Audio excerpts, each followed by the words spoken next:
தம்பி அன்புவேல் என்னை நீங்கள் இந்த ஆண்டு அகரம் இலக்கிய மன்றத்திலே பேச வேண்டும் என்று அழைத்தபோது சரி என்று கூறிவிட்டு என்ன தலைப்பு என்று கேட்டேன்.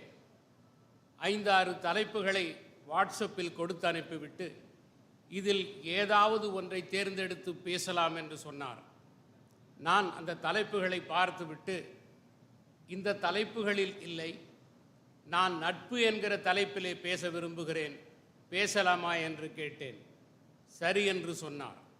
ஆகவே இந்த நட்பு என்கிற தலைப்பு நீங்கள் எனக்கு கொடுத்த தலைப்பல்ல, நானாகவே தேர்ந்தெடுத்து கொண்ட தலைப்பு. அந்த உரிமையையும் சலுகையையும் எனக்கு வழங்கியதற்கு அகரம் இலக்கிய மன்றத்திற்கு என் நன்றியை தெரிவித்துக் கொள்கிறேன். நான் ஏன் இந்த தலைப்பை தேர்ந்தெடுத்தேன், விரும்பி ஏன் இந்த தலைப்பிலே பேச விரும்பினேன்? கடந்த மே மாதம் முதலாகவே நான் நட்பு என்கிற விஷயத்தை பற்றி சிந்தித்து வருகிறேன். இன்னும் தெளிவாக சொல்ல வேண்டும் என்று சொன்னால், மே மாதத்திலே என் தந்தை இறந்த நாளிலே இருந்து நட்பு என்கிற தலைப்பை பற்றி சிந்தித்து வருகிறேன். காரணம், என் தந்தை இறந்த அன்று 84 ஆண்டுகளுக்கும் மேலாக பார்ப்பவர்களையும் கேட்பவர்களையும் வியக்கச் செய்த ஒரு நட்பு முடிவுக்கு வந்தது. 84 ஆண்டுகளுக்கு மேலாக நண்பர்களாக இருந்தவர்கள் 4 மாத இடைவெளிக்குள் உயிர் துறந்தார்கள். அதிலே ஒருவர் என்னுடைய தந்தை, இன்னொருவர் நாங்கள் உரிமையோடும் அன்போடும் வீரபாண்டி மாமா என்று அழைத்து வந்த எங்கள் அப்பாவின் பள்ளி தோழர் திரு பெரியசாமி அவர்கள். இருவரும் பள்ளிக்கூடத்திலே முதல் வகுப்பிலே நண்பர்களானார்கள். சிறுமலர் உயர்நிலைப் பள்ளியிலே பள்ளி படிப்பு வரை மட்டுமல்ல, அதற்கு பிறகு வேலை, இடமாற்றம், வெவ்வேறு இடங்களுக்கு சென்று விட்டார்கள். திருமணம், குழந்தைகள் பிறந்தன. அந்த குழந்தைகளுக்கு திருமணம், அவர்களுக்கு குழந்தைகள் பிறந்தார்கள். அந்த குழந்தைகளுக்கு திருமணம் ஆகி குழந்தைகள் பிறந்தார்கள். இப்படி 80 ஆண்டுகளுக்கு மேலாக நல்லது கெட்டது, வெற்றி தோல்வி, உயர்வு தாழ்வு, இத்தனையிலும் ஒருவருக்கொருவர் உறுதுணையாக நின்றார்கள். என் தந்தை இறப்பதற்கு 4 மாதங்களுக்கு முன்புதான் எங்களுடைய மாமா இறந்தார். அப்பொழுதே எனக்கு தெரியும் அதிக நாட்கள் அப்பா உயிரோடு இருப்பதற்கு வாய்ப்புகள் இல்லை என்று. பலமுறை அவர் தன்னுடைய நண்பரின் பிரிவை பற்றி பேசினார். என் மாமா இறந்த பிறகும் தந்தையின் நினைவுகளிலே வாழ்ந்து கொண்டிருந்தார். அப்பொழுதுதான் நான் புரிந்து கொண்டேன், 2 நண்பர்களில் ஒருவர் மறைந்து விட்டால் நட்பு முடிவுக்கு வருவதில்லை, இருவரும் மறைந்தால்தான் அந்த நட்பு முடிவுக்கு வருகிறது. முடிவுக்கு வருகிறது என்பதை விட முற்று பெறுகிறது, நிறைவு பெறுகிறது என்பதுதான் பொருத்தமாக இருக்கும். இவ்வுலக வாழ்க்கைக்கு பிறகு அவ்வுலகம் என்று ஒன்று இருக்கும் என்று சொன்னால், ஆன்மா அழியாதது என்று சொல்லுகிறார்களே, அதிலே உண்மை இருக்கும் என்று சொன்னால், என் தந்தை இறந்த அன்று அவ்வுலகத்திலே வெங்கடாஜலம், பெரியசாமி என்று இருவரும் ஆறத் தழுவி கொண்டிருப்பார்கள். ஆகவேதான் நான் இந்த தலைப்பை பற்றி சிந்தித்தேன். எது நட்பு, எதற்காக நட்பு, நட்பு எப்படி அமைகிறது, தற்செயலாகவா அல்லது முயற்சியின் பலனாகவா, நண்பர்களின் பிரிவை தாங்கிக் கொள்வது எப்படி, நிரந்தர பிரிவை, நண்பர்களின் மரணத்தை எப்படி ஏற்றுக்கொள்வது, இந்த விஷயங்களை எல்லாம் நான் சிந்தித்து வந்தேன். இந்த கேள்விக்கான விடைகளை நான் தேடினேன். இந்த விடைகளை தேடினேன் இதிகாசங்களில், நமது புராணங்களில், தமிழ் இலக்கியங்களில், உலக இலக்கியத்தில், மத நூல்களில், மகான்களின் போதனையில், ஆன்மீகத்தில், அறிவியலில், சமூகத்தில், உளவியலில், உயிரியலில், பரிணாம வளர்ச்சியியலில், நரம்பியலில், மூளையியலில் என்று எல்லா துறைகளிலும் இதற்கான விடையை தேடினேன். அந்த தேடலின் விளைவாக நான் புரிந்து கொண்டவற்றை, தெரிந்து கொண்டவற்றை இன்று உங்களோடு பகிர்ந்து கொள்ள ஆசைப்படுகின்றேன். நண்பர்கள் இல்லாதவர்கள் இருக்க முடியுமா?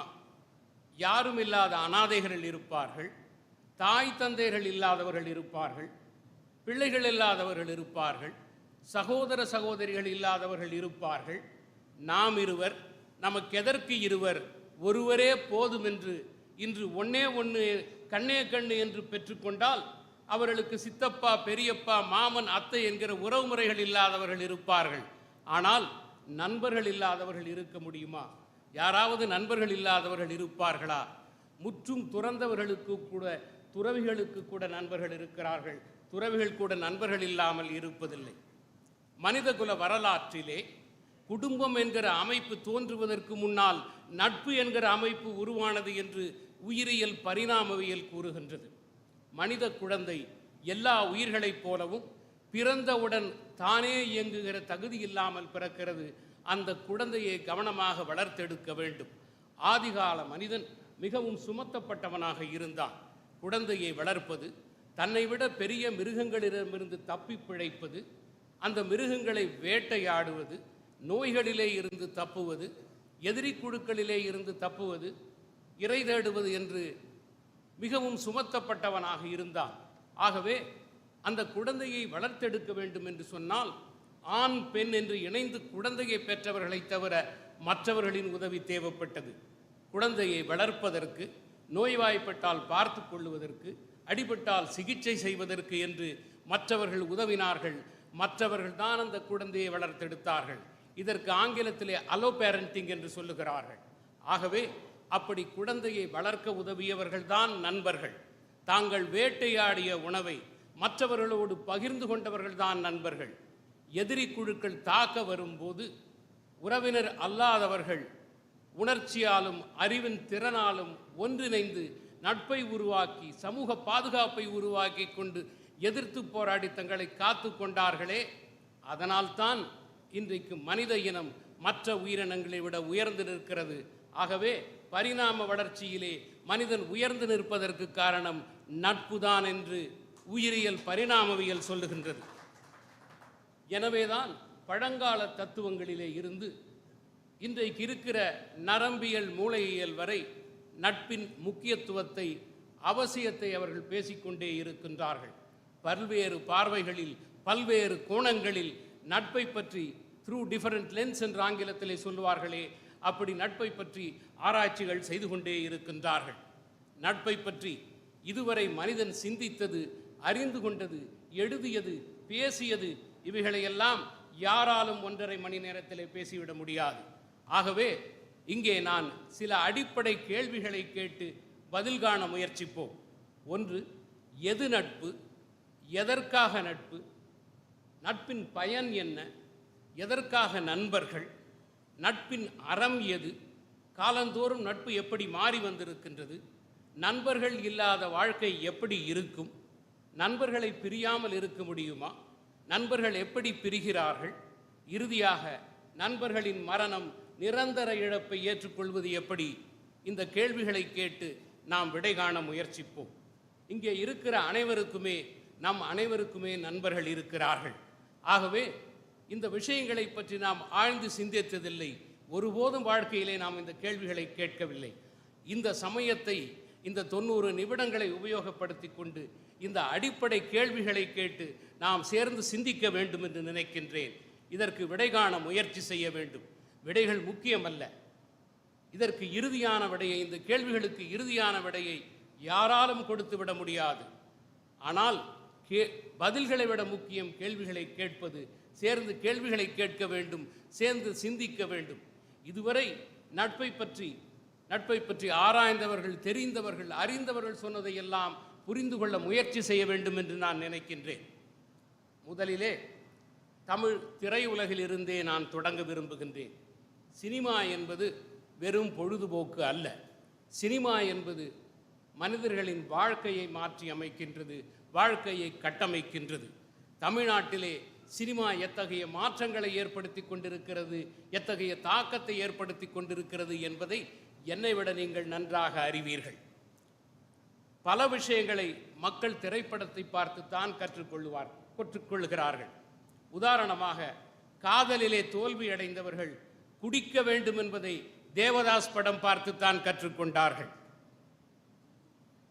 தேவதாஸை பார்த்துத்தான் காதலில் தோல்வி அடைந்தவர்கள் குடிக்க வேண்டும் என்பது எழுதப்படாத ஒரு சட்டமாகவே ஆகிவிட்டது. இன்று யாராவது குடிப்பழக்கம் இல்லாத ஒருவன் நான் காதலிலே தோல்வி அடைந்து விட்டேன் என்று சொன்னால் மக்கள் உண்மையிலேயே நம்ப மாட்டார்கள். அந்த அளவு தாக்கத்தை திரைப்படங்கள் ஏற்படுத்துகின்றன. ஆகவே திரைப்படங்கள் நட்பை எப்படி சித்தரிக்கின்றன, எப்படி கட்டமைக்கின்றன என்பதை பார்ப்போம்.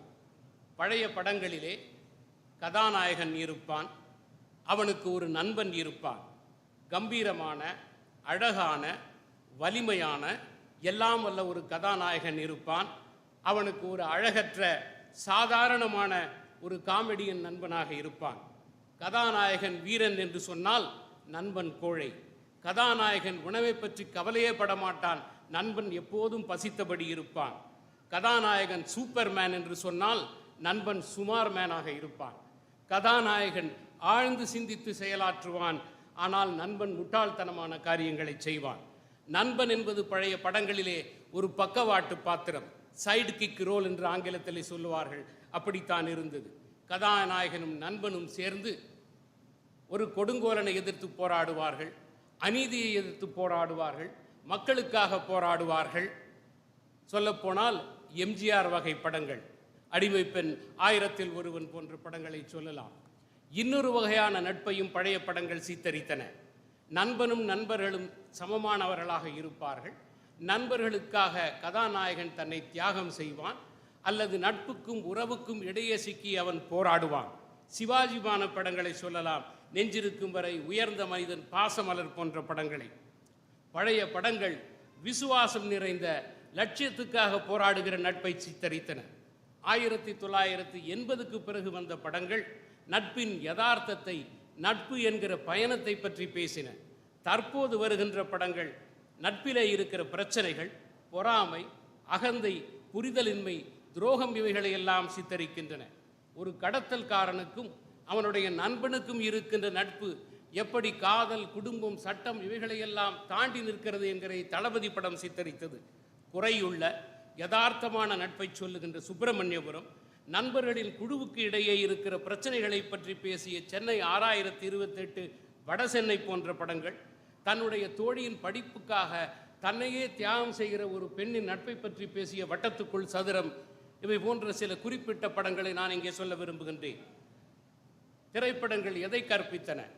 நண்பனுக்காக எதையும் செய்யலாம். நண்பர்கள் குழு என்று சொன்னால் அவர்களுக்குள்ளே பகிரப்பட்ட ஒரு சங்கேத மொழி இருக்கும், பகிரப்பட்ட அடையாளங்கள் இருக்க வேண்டும், நாம் அவர்கள் என்கிற பிரிவினைகள் இருக்க வேண்டும் என்பதையெல்லாம் திரைப்படங்கள் கற்பித்தன. நல்ல விஷயங்களையும் திரைப்படங்கள் கற்பித்தன. அதே நேரத்திலே பல தீய விஷயங்களையும் நட்பு என்கிற பெயரிலே திரைப்படங்கள் நியாயப்படுத்துகின்றன. நண்பனின் காதலுக்கு உதவுவதற்காக ஒரு பெண்ணை துரத்தி செல்வது, பல நண்பர்கள் ஒன்று கூடி பெண்களை சீண்டுவது, நண்பனுக்காக வன்முறையிலே ஈடுபடுவது போன்ற நச்சுத்தன்மை உள்ள விஷயங்களையும் திரைப்படங்கள் நட்பு என்கிற பெயரிலே நியாயப்படுத்துகின்றன. ஆக திரைப்படங்கள் இரண்டு பக்கம் கூறாக இருக்கின்ற ஒரு வாளை போல நட்பிலே இருக்கிற நல்ல விஷயங்களையும் கற்பிக்கின்றன, தீய விஷயங்களையும் கற்பிக்கின்றன. திரை உலகம் எப்படி நட்பை சித்தரிக்கிறது என்று பார்த்த பிறகு எழுத்துலகம் எப்படி நட்பை சித்தரிக்கிறது என்று பார்க்க வேண்டும். முதலிலே ராமாயணம், மகாபாரதத்திலிருந்தே தொடங்கலாம் என்று நினைக்கின்றேன். ராமாயணத்திலே 3 நட்புகள் பேசப்படுகின்றன, முக்கியமான 3 நட்புகள் பேசப்படுகின்றன. ராமன் சுக்ரீவனின் நட்பு, ராமன் விபீடனின் நட்பு, ராமன் அனுமனின் நட்பு. ராவனுக்கும் சுக்ரீவனுக்குமான நட்பு சமமானவர்களுக்கிடையே பயன்பாடு கருதி ஏற்படுத்தி கொள்ளப்பட்ட நட்பு. இருவருமே அரசர்கள், இருவருமே ஒரே மாதிரியான பிரச்சனையை சந்தித்தார்கள். நாட்டை விட்டு வெளியேற்றப்பட்டவர்கள், மனைவி அபகரிக்கப்பட்டவர்கள். ஒருவர் துயரத்தை மற்றவரால் புரிந்து கொள்ள முடிந்தது. எனவே ஒருவருக்கொருவர் பரஸ்பரம் உதவி செய்து கொண்டார்கள். இது உதவி கருதி மேற்கொள்ளப்பட்ட ஒரு நட்பு. ராமனுக்கும் விபீடனுக்கும் இருக்கக்கூடிய நட்பு. ராவணன் செய்வது அறமற்ற செயல் என்கிற காரணத்தினால் சகோதரனை துறந்து, தன்னுடைய மக்களை துறந்து, சொந்தங்களை துறந்து, நாட்டை துறந்து விபீடனன் ராமனுடன் நட்பு கொள்ளுகிறான். அறத்திற்காக அவன் குடும்பப்பற்று, மக்கள் பற்று, தேசப்பற்று எல்லாவற்றையும் விட்டுவிட்டு ராமனிடம் நட்பு கொள்கிறான். ஆக அறம் என்பது இந்த பற்றுகளை எல்லாம் விட உயர்ந்தது என்பதை காட்டுவதற்காகத்தான் அந்த நட்பு சொல்லப்படுகிறது. இந்த நட்பை ஆழமாக கவனித்தால் அரசியலிலே இருக்கிற நட்பையும் நட்பிலே இருக்கிற அரசியலையும் நாம் புரிந்து கொள்ள முடியும். நன்றாக விபீடனன் ராமனுக்கும் இருக்கிற நட்பை புரிந்து கொள்ள வேண்டும். 3வது, ராமனுக்கும் அனுமனுக்கும் இருக்கக்கூடிய நட்பு. அனுமன் சேவகனாக இருக்கின்றான், ராமனுக்காக எல்லாவற்றையும் செய்கின்றான். ஆனால் இந்த சேவகன் என்கிற கடமை அவன் மீது திணிக்கப்பட்டதல்ல, கொடுக்கப்பட்டதல்ல, அவனாக விரும்பி ஏற்றுக்கொள்ளப்பட்டது. நண்பனாக எப்பொழுதும் ராமனுடன் இருக்கின்றான், ஆறுதல் சொல்கின்றான், தேற்றுகிறான். ராமன் அவனை ஆற தழுவிக்கொள்ளுகிறான். சேவகனை யாரும் தழுவிக்கொள்ள மாட்டார்கள், நண்பர்களைத்தான் தழுவிக்கொள்ளுவோம். நாம் உறவினர்களை கூட தழுவிக்கொள்வதில்லை, நண்பர்களை தழுவிக்கொள்ளுகிறோம். ஒரு இடத்திலே ராமன் சொல்லுகிறான், என்றுமே உன்னுடைய கடனை என்னால் திருப்பித் தர முடியாது என்று சொல்லுகின்றான். அப்படிப்பட்ட நண்பனாக அனுமன் இருக்கிறான். இந்த நட்பு ஒரு ஆழமான நட்பு எப்படி கடமையாகவும் பக்தியாகவும் வெளிப்பட முடியும் என்பதை காட்டுகிறது. மகாபாரதமும் நட்பை பற்றி பேசுகிறது. ஆனால் அதிலே நட்பு காட்டப்படுகின்ற பரிமாணங்கள் முற்றிலும் வேறானவை. முதலிலே அர்ஜுனனுக்கும் கிருஷ்ணனுக்கும் இருக்கக்கூடிய நட்பு, இது சமமானவர்களுக்கிடையே இருக்கிற நட்பு அல்ல. கிருஷ்ணன் கடவுளின் அவதாரமாக சித்தரிக்கப்படுகிறார், அர்ஜுனன் சாதாரண மனிதன். ஆனால் இருவரும் சமமாகத்தான் பழகுகிறார்கள். நண்பன், தேரோட்டி, வழிகாட்டி என்று எல்லா விதங்களிலும் கிருஷ்ணன் அர்ஜுனனுக்கு உதவுகிறான். ஆங்கிலத்திலே சொல்வார்களே ஃப்ரெண்ட், ஃபிலாசபர் என்று கைடு என்று சொல்வார்களே, அதை போல இருக்கிறான் கிருஷ்ணன். உணர்ச்சி, தார்மீகம் மற்றும் உபாயம் ஆகிய அனைத்தையும் வழங்குகிறான்.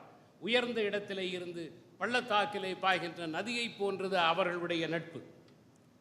அடுத்து கர்ணன் துரியோதனனுடைய நட்பு, மனிதனுக்கும் மனிதனுக்கும் இடையே வேறுபாடு இல்லை என்று சொல்லுகின்ற நட்பு. தாழ்த்தப்பட்டவன் என்றும் தேரோட்டியின் மகன் என்றும் அவமானப்படுத்தப்பட்ட கர்ணனை அங்க நாட்டின் அரசனாக்கி தோழமை பாராட்டுகிறான் துரியோதனன். அரசன் தேரோட்டி, ஏழை பணக்காரன், உயர்ந்த ஜாதிக்காரன், தாழ்ந்த ஜாதிக்காரன் என்கிற பிரிவினைகளை எல்லாம் உடைத்து எழுந்த நட்பு அவர்களுடைய நட்பு. நட்பா தர்மமா, நண்பனா தர்மமா என்று தேர்ந்தெடுக்க வேண்டிய தார்மீக சங்கடத்திலே விடுகிறான் கர்ணன். அறம் அல்ல, நண்பன்தான் என்று அவன் தேர்ந்தெடுக்கின்றான். எனவேதான் திரௌபதி துயில் உரியப்படுகின்ற போது வேடிக்கை பார்க்கிறான். போரிலே துரியோதனனுக்கு சாதகமாக போரிட்டு உயிர் துறக்கிறான். இந்த இருவருக்கும் இடையே இருந்த நட்பு சக்தி வாய்ந்த மனித உணர்ச்சிகளான ஆணவம், பெருமை, விசுவாசம், நன்றிக்கடன், கடமை மற்றும் அறம் இவைகளுக்கு இடையே நடந்த மிகப்பெரிய போராட்டம். ஆழமான நட்பு எப்படி குருட்டு விசுவாசமாக மாறிவிட முடியும் என்பதை காட்டுகிற நட்பு இந்த நட்பு. மூன்றாவது நட்பு துரோணருக்கும் துருவதனுக்கும் இடையே இருக்கக்கூடிய நட்பு. இருவரும் சிறுவர்களாக இருந்தபோது, நண்பர்களாக இருந்தபோது துருவதன் சொல்லுகின்றான், நான் அரசனானால் பாதி ராஜ்யத்தை உனக்கு, பாதி நாட்டை கொடுத்து விடுகிறேன் என்று சொல்லுகிறான். ஆனால் அரசனான பிறகு வாக்குறுதியை மீறுவதோடு மட்டுமல்லாமல் சமமானவர்களுக்கிடையே தான் நட்பு இருக்க முடியும் என்று ஏளனம் செய்கிறான். பழிவாங்கும் படலம் தொடங்குகின்றது. துரோணர் பாண்டவர்களின் துணையோடு துருவதனை சிறைப்பிடிக்கின்றார். அவமானப்பட்ட துருவதன் ஒரு யாகம் ஒன்றை நடத்தி துரோணரை கொள்வதற்காக மகனை திட்ட தூய்மனை பெற்றெடுக்கின்றான். ஆக நட்பின் விழுமியங்களிலே இருந்து மனிதர்கள் வீழ்ந்து விடுவார்கள் என்றால் எத்தகைய விளைவுகளை சந்திக்க வேண்டும் என்பதை துருவதன் துரோணருடைய நட்பு சித்தரிக்கின்றது. இந்த மாபெரும் காப்பியங்களை ஒப்பிட்டால் ராமாயணம், மகாபாரதம் இவை இரண்டும் எப்படி நட்பை சித்தரிக்கின்றன? ஒன்று ராமாயணம். ராமாயணத்திலே நட்பு எப்படி இருக்க வேண்டும் என்பது சொல்லப்படுகிறது. மகாபாரதத்திலே நிஜ வாழ்க்கையிலே நட்பு எப்படி இருக்கிறது என்று காட்டப்படுகிறது. ஆங்கிலத்திலே பிரிஸ்கிரிப்டிவ் அண்ட் டிஸ்கிரிப்டிவ் என்று இரண்டு வார்த்தைகள் இருக்கின்றன. பிரிஸ்கிரிப்டிவ் என்று சொன்னால் எப்படி இருக்க வேண்டும் என்று மருத்துவர்கள் எழுதி கொடுக்கிறார்களே, அதற்கு பிரிஸ்கிரிப்ஷன் என்று ஏன் சொல்லுகிறோம்? இந்த மருந்தை நீங்கள் சாப்பிட வேண்டும் என்று அவர்கள் எழுதி கொடுக்கிறார்கள். ஆக பிரிஸ்கிரிப்டிவ் எப்படி இருக்க வேண்டும் என்று ராமாயணம் சொல்லுகிறது. டிஸ்கிரிப்டிவ் என்றால் எப்படி இருக்கிறது என்பதை சொல்லுவது.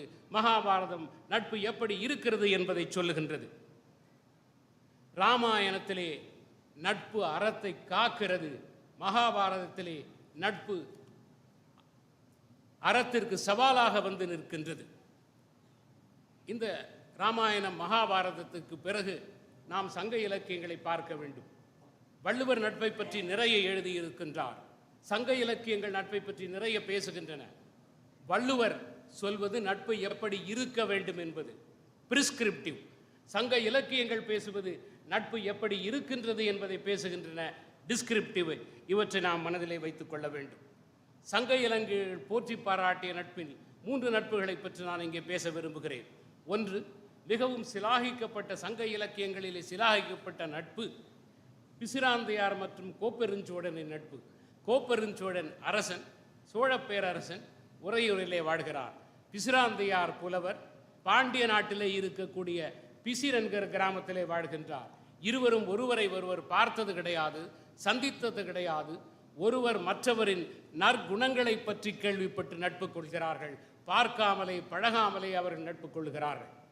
கோப்பெருஞ்சோழனின் புதல்வர்கள் கிளர்ச்சி செய்கிறார்கள். உள்நாட்டு போரை துவக்கி இரத்த ஆறு ஓட விடுவதை விரும்பாத சோழன் வடக்கிருந்து உயிர் துறக்க முடிவு செய்கின்றான். அப்பொழுது மயானத்திலே மந்திரியிடம் சொல்லுகிறான், எனக்கு பக்கத்திலே ஒரு காலியிடம் ஒன்றை வையுங்கள் என்று. எதற்காக என்று மந்திரி கேட்கிறார். பிசிராந்தையார் வருவார் என்று சொல்கிறான் சோழன். பிசிராந்தையார் கேள்விப்படுகிறார், சோழன் வடக்கிருந்து உயிர் துறக்கிறான் என்று. உடனே தன்னுடைய கிராமத்தை விட்டு, தன்னுடைய நாட்டை விட்டு அவர் உறையூருக்கு செல்லுகிறார். கோப்பெருஞ்சோழனின் கடைசி மூச்சு வெளியேறுகின்ற நேரத்திலே சென்று அருகிலே அமர்கிறார். இருவரும் ஒன்றாக உயிர் துறக்கின்றார்கள். இந்த கதை சொல்லுகின்ற பாடம் என்ன? சோழனும் பிசிராந்தையாரும் பார்த்தது கிடையாது, எப்படி இருப்பார்கள் என்பது தெரியாது. ஒருவர் மற்றவருடைய நல்லெண்ணம், நற்குணங்களை அடிப்படையாக வைத்து அவர்கள் நட்பு கொள்கிறார்கள்.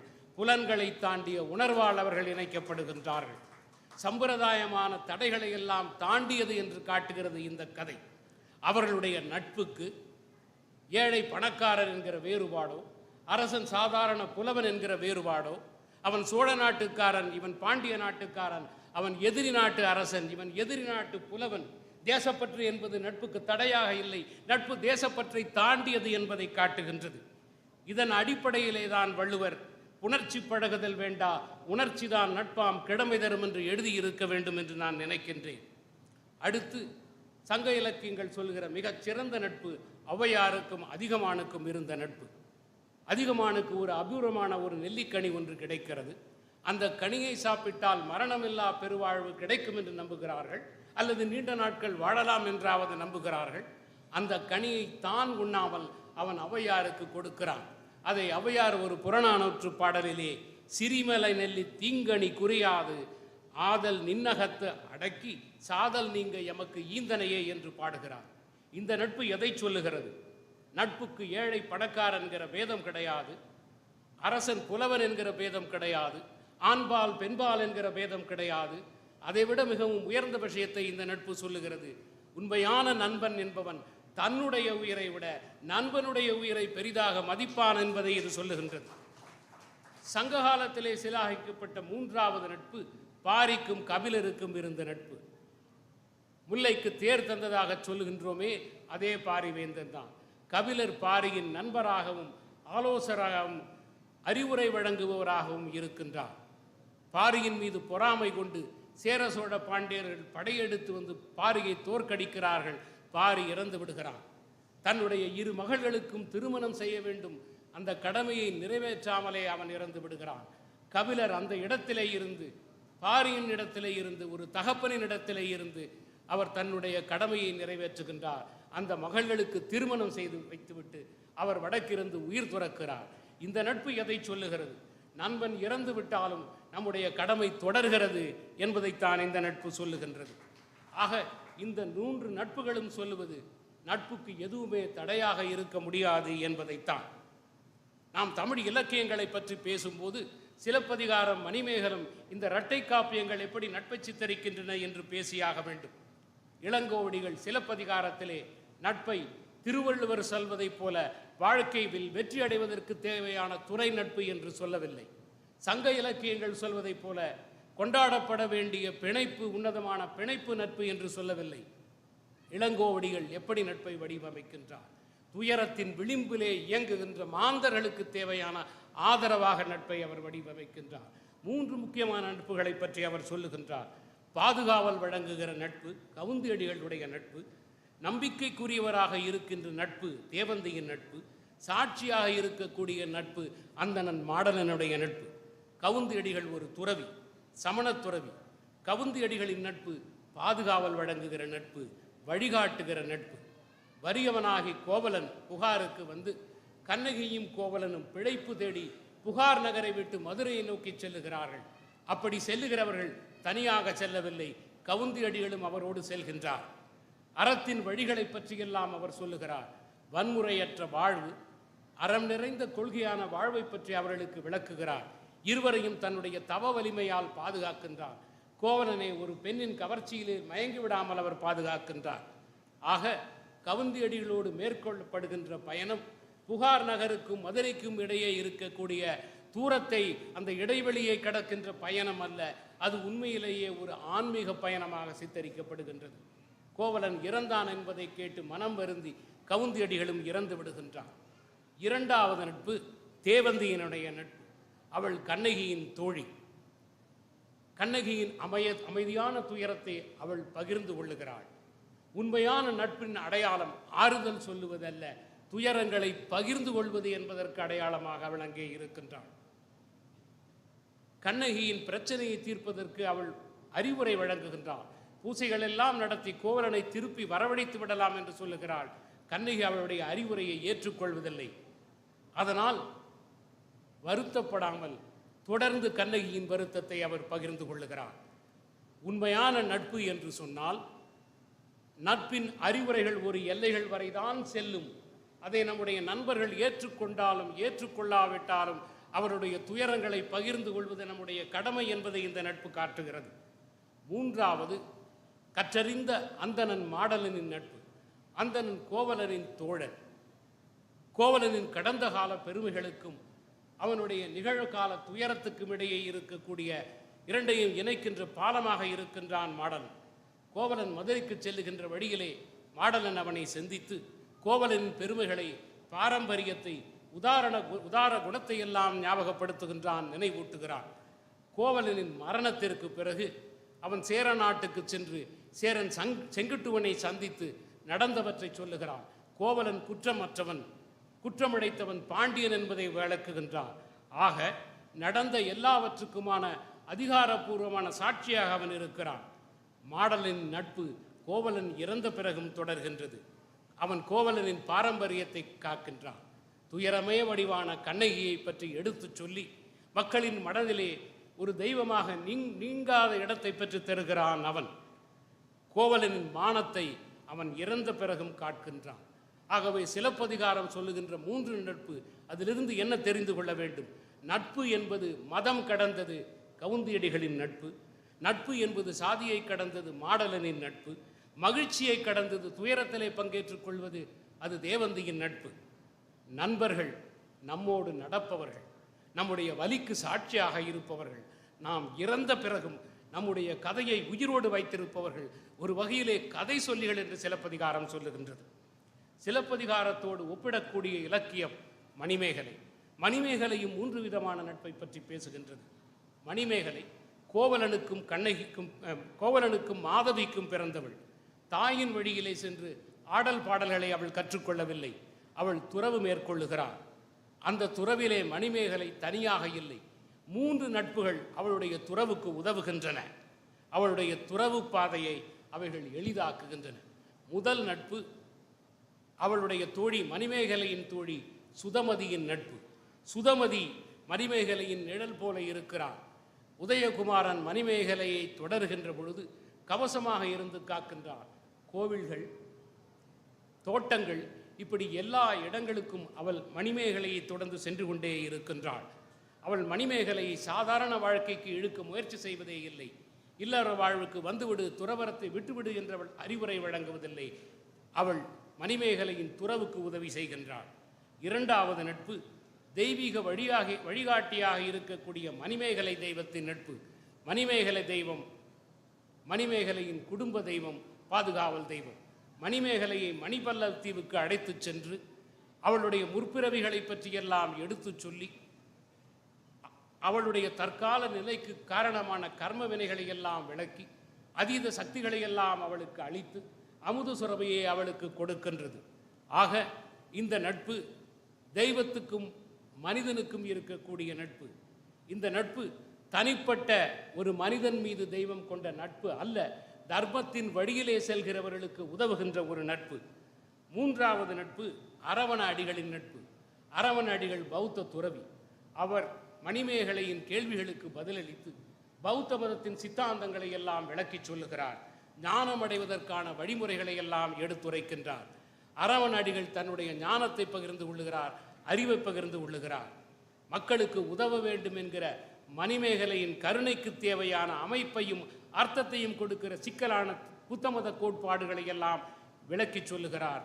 ஞான பாதையிலே அவளை அழைத்து செல்கின்றார். ஆக இந்த 3 நட்புகள் எதை பேசுகின்றன? சுதமதியின் நட்பு துறவிக்கான பயணத்திற்கு ஆதரவு தருகின்ற நட்பு, மணிமேகலை தெய்வத்தின் நட்பு துறவிக்கான செயல்பாட்டுக்கு ஆதரவு தருகின்ற நட்பு, அரவணடிகளின் நட்பு துறவிக்கான ஞானத்துக்கு ஆதரவு தருகின்ற நட்பு. இந்த 3 நட்பை பற்றி இந்த இலக்கியம் பேசுகின்றது. ஆக மணிமேகலை சொல்வதென்ன? நட்பின் நோக்கம் தனிப்பட்ட மனிதரின் வாழ்க்கையை மேம்படுத்துவது அல்ல, எல்லா உயிரினங்களின் வாழ்க்கையையும் மேம்படுத்துவதற்காக செய்கின்ற உதவி, அதுதான் நட்பு என்பதை மணிமேகலை சொல்லுகின்றது. இந்த இலக்கியங்களுக்கு பிறகு, சங்க இலக்கியங்களுக்கு பிறகு எழுதப்பட்ட இன்னா 40, இனிவை 40, நாலடியார் இவைகளெல்லாம் நட்பை பற்றி பேசுகின்றன. அவற்றையெல்லாம் பற்றி பேசுவதற்கு இங்கே நேரம் இல்லை என்கின்ற காரணத்தினால் நேராக நவீன இலக்கியங்களுக்கு வந்து விடுகிறேன். தமிழ் புதினங்கள் என்ன சொல்கின்ற, நவீன நாவல்கள் என்ன சொல்கின்றன என்பதை பார்ப்போம். நவீன நாவல்களிலே நட்பு என்பது ஒரு மூலக்கதையின் பின்னணியாக காட்டப்படவில்லை. சமூக மாற்றங்களை, பிரச்சனைகளை, ஆதங்களை, மோதல்களை எல்லாம் இந்த எழுத்தாளர்கள் நட்பு என்கிற வில்லை வழியாக பார்க்கிறார்கள், நட்பு என்கிற கண்ணாடி வழியாக பார்க்கிறார்கள். சங்க இலக்கியங்கள், காப்பியங்கள் லட்சிய நட்பை பற்றி பேசுகின்றன. தூய்மையான, தன்னலமற்ற, பிரிக்க முடியாத ஒரு பிணைப்பை பற்றி பேசுகின்றன. ஆனால் நவீன படைப்புகள் நட்பை யதார்த்தத்திலே நிறுவுகின்றன. எல்லா உறவுகளைப் போலவும் நட்பும் குறைபாடுகள் நிறைந்தது. பொறாமை, தவறான புரிதல்கள், வெளியெழுத்தங்கள் இவைகளெல்லாம் இறந்தவைதான் நட்பு என்று சொல்லுகின்றன. 4 தமிழ் நாவல்களை பற்றி பேசுவோம். ஒன்று, பெருமாள் முருகனின் கூலமாதிரி என்கிற புதினம். இதிலே பெருமாள் முருகன் கிராமப்புறங்களில் கொத்தடிமைகளாக இருக்கும் தீண்டத்தகாதவர்கள் என்று சொல்லப்படுகிற சிறுவர்களின் அன்றாட வாழ்க்கையின் மூலம் நட்பை ஆராய்கின்றார். முக்கிய கதாபாத்திரமான குளையன் என்னும் சிறுவன் அவன் மற்ற சிறுவர்களோடும் ஒரு ஊமை ஆட்டோடும் கொள்ளுகிற நட்பை பற்றி பேசுகிறான். சிறுவர்களிடையே இருக்கின்ற இந்த நட்பு எப்படி ஜாதி, ஏழை, பணக்காரன் என்கிற வர்க்க பிரிவினைகளால் மறைக்கப்படுகிறது என்பதை எழுதுகின்றான். அடுத்து எஸ். ராமகிருஷ்ணன் உபபாண்டவம் என்கின்ற நாவல் துரியோதனனுக்கும் கர்ணனுக்கும் இடையே இருக்கக்கூடிய நட்பை ஆராய்கின்றது. கர்ணன் ஒரு மாவீரனாக இருக்கலாம், ஆனால் அவன் நிராகரிக்கப்பட்டவன், சமூகத்தால் நிராகரிக்கப்பட்டவன், பெற்ற தாயாலே நிராகரிக்கப்பட்டவன். துரியோதனனுடைய நட்பு ஒன்றுதான் உலகத்திலே அவனுக்கு கிடைத்த ஒரே ஒரு அங்கீகாரம், முதல் அங்கீகாரம். எனவே துரியோதனனுடைய நட்பு என்பது கர்ணனை பொறுத்த ஒரு நட்பு அல்ல, கர்ணனின் ஒரு அடையாளமாக இருக்கிறது.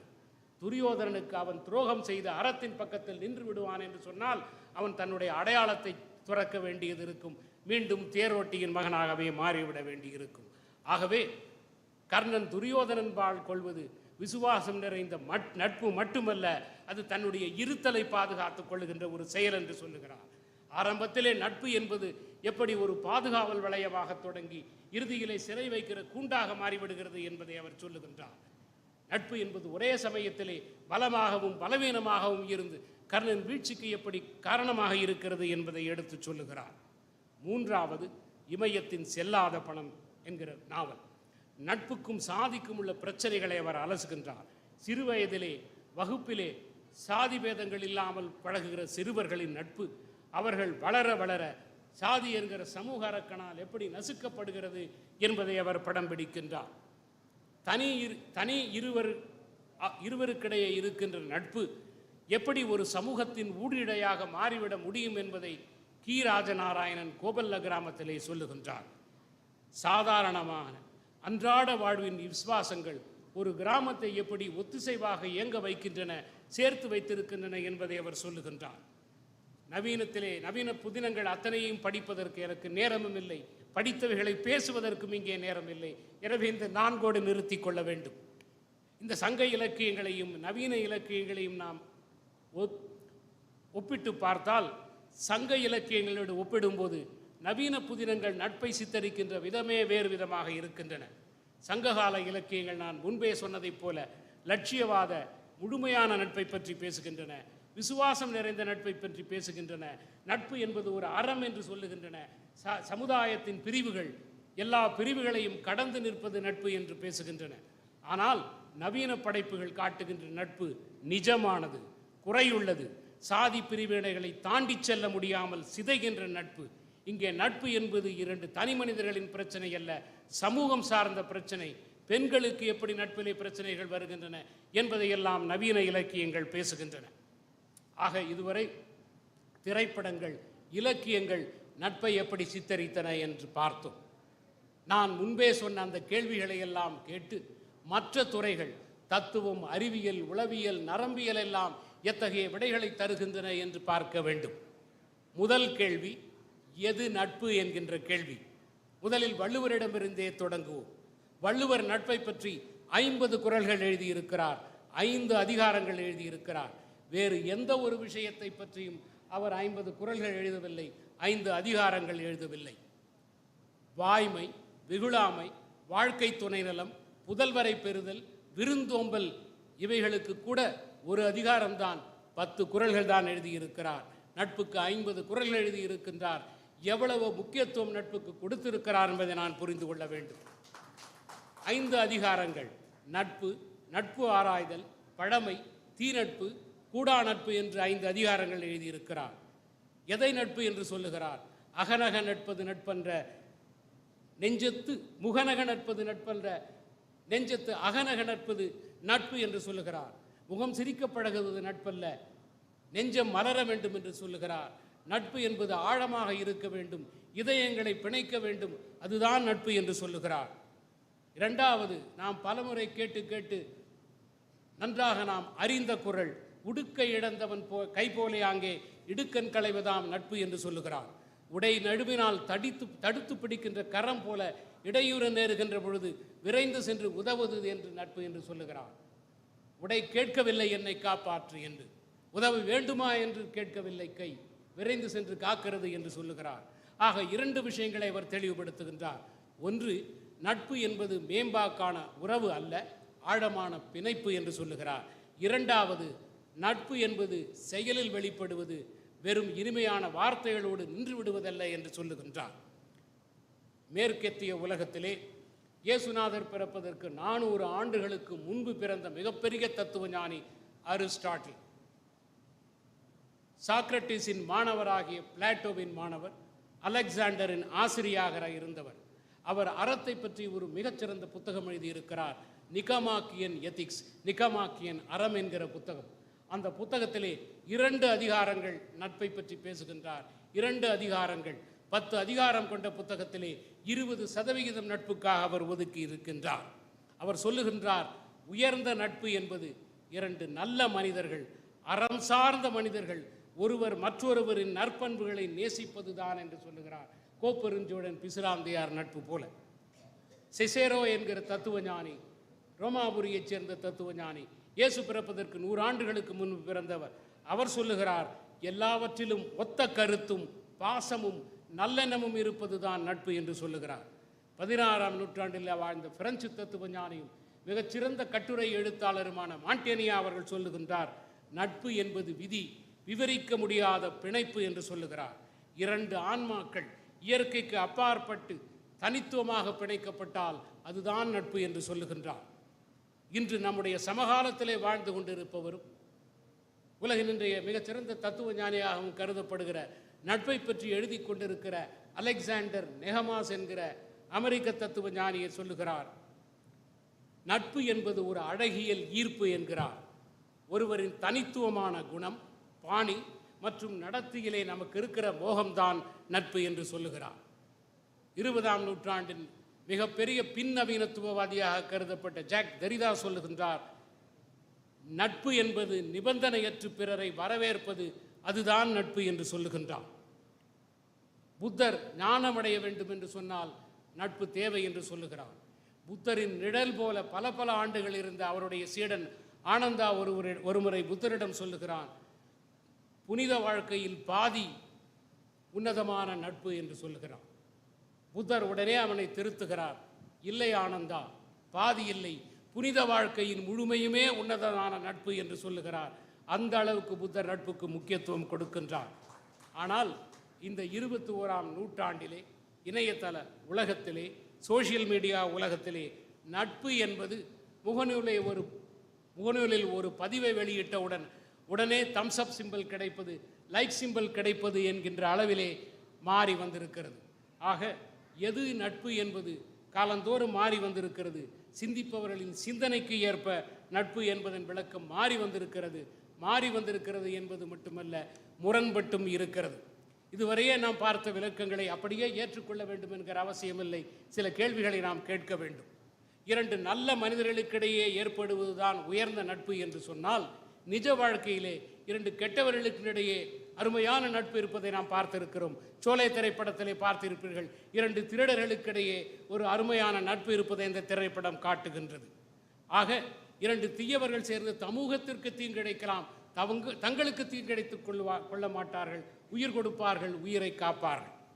சிசேரோ சொல்வதைப் போல எல்லாவற்றிலும் ஒருமித்த கருத்து இருப்பதுதான் நட்பு என்று சொன்னால், முற்றிலும் மாறுபட்ட கருத்துடையவர்கள் அருமையான நண்பர்களாக இருப்பதை நாம் பார்க்கிறோம். இன்று உலகமே உதாரணமாக காட்டுகின்ற நட்பு இரண்டு அமெரிக்க உச்ச நீதிமன்றத்தின் நீதிபதிகளுக்கிடையே இருக்கக்கூடிய நட்பு. ஆண்டோனியா சேலியா மற்றும் ரூத் பேடர் கின்ஸ்பர் என்கிற இரண்டு நீதிபதிகளுக்கிடையே இருக்கக்கூடிய நட்பு. இருவரும் இரு துருவங்கள், தங்கள் சிந்தனையால், தங்களுடைய கொள்கையால், சித்தாந்தங்களால் இரு துருவங்களாக இருக்கின்றவர்கள். ஒருவர் வலதுசாரி, மற்றொருவர் இடதுசாரி. ஆனால் 40 ஆண்டுகளுக்கு மேலாக அவர்களுக்குடைய நட்பு இருக்கிறது. நீதிமன்றத்திலே எலியும் பூனையும் போல இருப்பார்கள். ஒருவர் மற்றொருவரை கடுமையாக விமர்சிப்பார்கள், மாறுபட்ட தீர்ப்புகளை வழங்குவார்கள். ஆனால் மற்ற நேரங்களில் உணவு விடுதிகளில், இசை நிகழ்ச்சிகளில், இரண்டு குடும்பங்களின் சந்திப்பில் அவர்கள் நண்பர்களாக இருப்பார்கள். ஆகவே கருத்து ஒருமித்தால் தான் நட்பு என்பதில்லை, இதயம் ஒன்றுபட்டால் நட்பு இருக்க முடியும் என்பதை காட்டுகிறது. ஏன் தமிழ்நாட்டிலே நாம் பார்த்திருக்கிறோமே, பெரியாருக்கும் ராஜாஜிக்கும் இருந்த நட்பு. கொள்கையிலே, சித்தாந்தத்திலே இரு துருவங்களாக இருந்தவர்கள் ஆழ்ந்த நண்பர்களாக இருந்தார்கள். ராஜாஜி இறந்த அன்று பெரியார் கதறி அழுததை பார்த்தவர்கள் அந்த நட்புக்கு சாட்சியாக இன்னும் இருக்கின்றார்கள். மாண்டேனியா சொல்வதைப் போல இரண்டு ஆன்மாக்களின் பிரிக்க முடியாத பிணைப்பு தான் நட்பு என்று சொன்னால், இரண்டு நெருங்கிய நண்பர்கள் விரோதிகளாவதை, பிரிந்து போவதை நாம் பார்த்து கொண்டுதானே இருக்கின்றோம். அப்படிப்பட்டது தானே துரோணர் துருபதனின் நட்பு. ஜூலியஸ் சீசர் புரூட்டஸின் நட்பு அப்படிப்பட்டது தானே. 10-15 ஆண்டுகள் புரூட்டஸ் ஜூலியஸ் சீசரின் நண்பராக இருக்கின்றார். இறுதியிலே பலர் சேர்ந்து சீசரை குத்திக் கொள்ளும் போது புரூட்டஸும் குத்திக் கொள்ளுகிறான். புரூட்டஸ் குத்தும் போது ஜூலியஸ் சீசர் நீயுமா புரூட்டஸ் என்று கேட்ட வண்ணம் சாய்கின்றார். தமிழ்நாட்டிலே காட்டிக் கொடுத்த எட்டப்பனை நாம் அறிவோம். இன்று எட்டப்பன் என்பது ஒரு ஆணின் பெயர் என்பதே மாறி ஒரு துரோக செயல் என்பதை குறிப்பதாக நின்றுவிட்டது. இன்று யாராவது தமிழ்நாட்டிலே தங்கள் குழந்தைக்கு எட்டப்பன் என்று பெயர் வைப்பார்களா? எம்ஜிஆர் கலைஞரின் நட்பும் பிரிவும் நாம் அறியாததா? ஆகவே ஒருமித்த கருத்துடைய உடையவர்கள் பிரியாமல் பிணைக்கப்பட்டு இருப்பார்கள் என்பது உண்மை அல்ல. அதை நாம் கேள்வி கேட்க வேண்டும். நெகமா சொல்வதைப் போல அழகியல் ஈர்ப்புதான் நட்பு என்று சொன்னால், ஆய்ந்தாய்ந்து கொள்ளுவதுதான் நட்பு என்று சொல்லுகிறாரே வள்ளுவர், அதனோடு அதன் முரண்படுகிறதே. தெரிதா சொல்வதைப் போல வந்தவர்களையெல்லாம் நிபந்தனையின்றி ஏற்றுக்கொள்ளுவதுதான் நட்பு என்று சொன்னால், எண்ணற்ற நண்பர்கள் இருக்க முடியுமா? அளவு கடந்த நண்பர்கள் இருக்க முடியுமா? முடியாது என்று சொல்லுகிறார்கள் உளவியல் நிபுணர்கள், முடியாது என்று சொல்லுகிறார்கள் சமூக இயல் நிபுணர்கள். நட்பை பற்றி மிகப்பெரிய ஆராய்ச்சிகளை எல்லாம் நடத்திய டான்பர் என்கிற சமூகவியலாளர் சொல்லுகிறார், அளவற்ற நண்பர்கள் இருக்க முடியாது. ஒரு மனிதனுக்கு 3-5 மிக நெருங்கிய நண்பர்கள் இருப்பார்கள், 10-15 சுமாரான நண்பர்கள் இருப்பார்கள். அதற்கு பிறகு நண்பர்களைப் போல பழகுகிறவர்கள் 100-150 பேர் இருப்பார்கள் என்று சொல்லுகிறார். 3 வட்டங்களை கற்பனை செய்து கொள்ளுங்கள். மிகச்சிறிய உள்வட்டம், 3-5 பேர் இருக்கிற நெருங்கிய நட்பு. அதை சுற்றி இருக்கின்ற நடுவட்டம், 10-15 பேர் இருக்கின்ற சுமாரான நட்பு. அதை சுற்றி இருக்கிற பெரிய வட்டம் நண்பர்களைப் போல பழகிறவர்கள். அதை தாண்டி நண்பர்கள் இருக்க முடியாது. ஆனால் இன்று நாம் வைத்திருக்கின்ற சமூக ஊடகங்கள், ஃபேஸ்புக் போன்றவைகளில் நம்மை பின்தொடருகின்ற லட்சக்கணக்கானவர்களை, ஆயிரக்கணக்கானவர்களை நண்பர்கள் என்று சொல்லுகிறோமே, அவர்களெல்லாம் நண்பர்கள் தானா? அது உண்மையிலே நட்பு தானா? இதை அறிந்து கொள்ள வேண்டும் என்று சொன்னால் அடுத்த கேள்வியை கேட்க வேண்டும். எதற்காக நட்பு? நட்பினால் என்ன பயன்? எதற்காக நண்பர்கள் என்கிற கேள்வியை கேட்க வேண்டும். அரிஸ்டாட்டில் 3 வகையான நட்பை பற்றி பேசுகின்றார். நட்பை 3 வகையாக பிரிக்கின்றார். பயன்பாட்டு நட்பு, மகிழ்ச்சிக்கான நட்பு, அறத்தி நட்பு என்று பிரிக்கிறார். பயன்பாட்டுக்கான நட்பு என்பது இருவர் தேவை குருதி நட்பு கொள்வது. இந்த நட்பு குறுகிய காலம் தொடர்கின்ற நட்பு, நீண்ட காலம் தொடராது. உதவி தேவைப்படுகிற வரை நட்பு இருக்கும், காரியம் முடிந்தவுடன் நட்பு முடிந்துவிடும். நட்பை ஒரு கருவியாக பயன்படுத்துகின்ற நட்பு. அடுத்த வகை நட்பு மகிழ்ச்சிக்கான நட்பு. நண்பர்கள் பகிர்ந்த பொழுதுபோக்குகளிலே நேரம் கழிப்பது, ஒருவர் மற்றொருவரோடு இருப்பதிலே மகிழ்ச்சி அடைவது. இந்த நட்பை இளைஞர்கள் தான் அதிகம் விரும்புகிறார்கள் என்று சொல்லுகிறார். ஆனால் இந்த நட்பும் நிலையானதல்ல என்று சொல்லுகின்றார். காரணம், இன்பம் முடிந்து துன்பம் தொடரும் போது இந்த நட்பு முடிவுக்கு வந்துவிடும். மூன்றாவது வகை நட்பு ஃப்ரெண்ட்ஷிப் ஆஃப் வர்ச்சு என்று சொல்லுகிறார். நல்லொழுக்க நட்பு அல்லது அறம் சார்ந்த நட்பு. அரிஸ்டாட்டில் இதைத்தான் மிகவும் உயர்ந்த நட்பு என்று சொல்லுகிறார். இதிலே இரண்டு நல்லவர்கள், ஒரே மாதிரியானவருடைய உறவு அது. அறம் சார்ந்தவர்கள், இரண்டு நல்லவர்கள், ஒருவர் மற்றொருவரை அவரின் உள்ளார்ந்த நன்மைக்காகவும் உன்னத குணத்துக்காகவும் நேசிப்பது, அதுதான் நட்பு என்று சொல்லுகிறார். இந்த நட்பு நல்லொழுக்கத்தின் அடிப்படையிலே இருப்பதால் நீண்ட காலம் தொடரும் என்று சொல்லுகிறார். நட்பை பற்றி இன்று நாம் அறிந்து கொள்வதற்கு அடிப்படையாக இருப்பது இந்த அரிஸ்டாட்டில் சொன்ன இந்த 3 வகை பிரிவினைகள் தான். நான் முன்பே சொன்னேன், தன்னுடைய 10 அத்தியாயங்கள் கொண்ட புத்தகம் நிகமாக்கியன் எத்திக்ஸ் என்ற புத்தகத்திலே 2 அத்தியாயங்கள் நட்புக்காக அவர் ஒதுக்கி இருக்கிறார் என்று. நல்லொழுக்க நட்பு, அறம் சார்ந்த நட்பு என்பது பயன்பாடு மற்றும் மகிழ்ச்சிக்கான நட்புக்கு எதிரானது அல்ல. ஆனால் பயன்பாடு, மகிழ்ச்சிக்கான நட்பு இவைகளை தாண்டி செல்வது என்று சொல்லுகிறார். அறவழியிலே செல்கிற நண்பர்கள் பரஸ்பரம் உதவி செய்து கொள்வார்கள், ஒருவரோடு ஒருவர் இருப்பதிலேயே மகிழ்ச்சி கொள்வார்கள். ஆனால் உதவி செய்யும் போது பதிலுக்கு என்ன கிடைக்கும் என்று சிந்திக்க மாட்டார்கள். வெறும் இன்பத்தை மட்டும் விரும்ப மாட்டார்கள், துன்பத்தையும் பகிர்ந்து கொள்வார்கள்.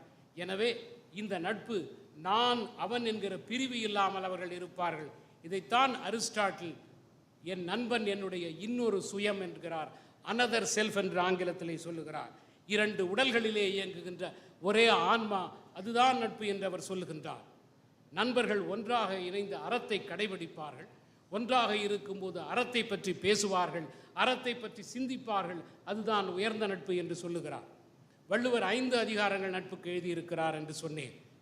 ஆனால் அரிஸ்டாட்டில் நட்பை அறம் என்று சொல்லுகிறார்.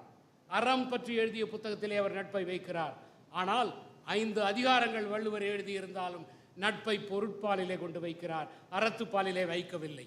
இல்வாழ்க்கை, வாழ்க்கை துணைநலம், மக்கள் பேறு, அன்புடைமை, விருந்தோம்பல் இவைகளை எல்லாம் அறத்துப்பாலிலே வைக்கிறவர்கள் நட்பை ஏன் அறத்துப்பாலிலே வைக்கவில்லை? அரிஸ்டாட்டில் சொல்வதைப் போல அறம் நட்பு என்று ஏன் அவர் நினைக்கவில்லை? நட்பின் பயனாக வள்ளுவர் எதை சொல்லுகிறார் என்பதை புரிந்து கொள்ள வேண்டும். ஏன் நட்பு என்பதற்கு அவர் என்ன விடையளிக்கிறார் என்பதை தெரிந்து கொள்ள வேண்டும். நட்பு செயல்புரிகையில் நமக்கு பாதுகாப்பாக இருப்பது என்று சொல்லுகிறார். வினைக்கரிய யாவுல காப்பு என்று சொல்லுகின்றார். ஆபத்திலே உதவுவது நட்பு என்று சொல்லுகிறார். உடுக்கை இழந்தவன் கைபோலை என்று சொல்லுகிறார். வழி தவறும் போது திருத்துவது, கண்டிப்பது நட்பு என்று சொல்லுகிறார்.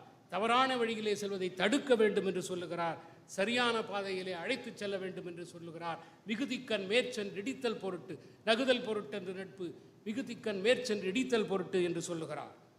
அழிவின் அவை நீக்கு நல்வழியிலே நடக்க வைப்பது நட்பு என்று சொல்லுகிறார்.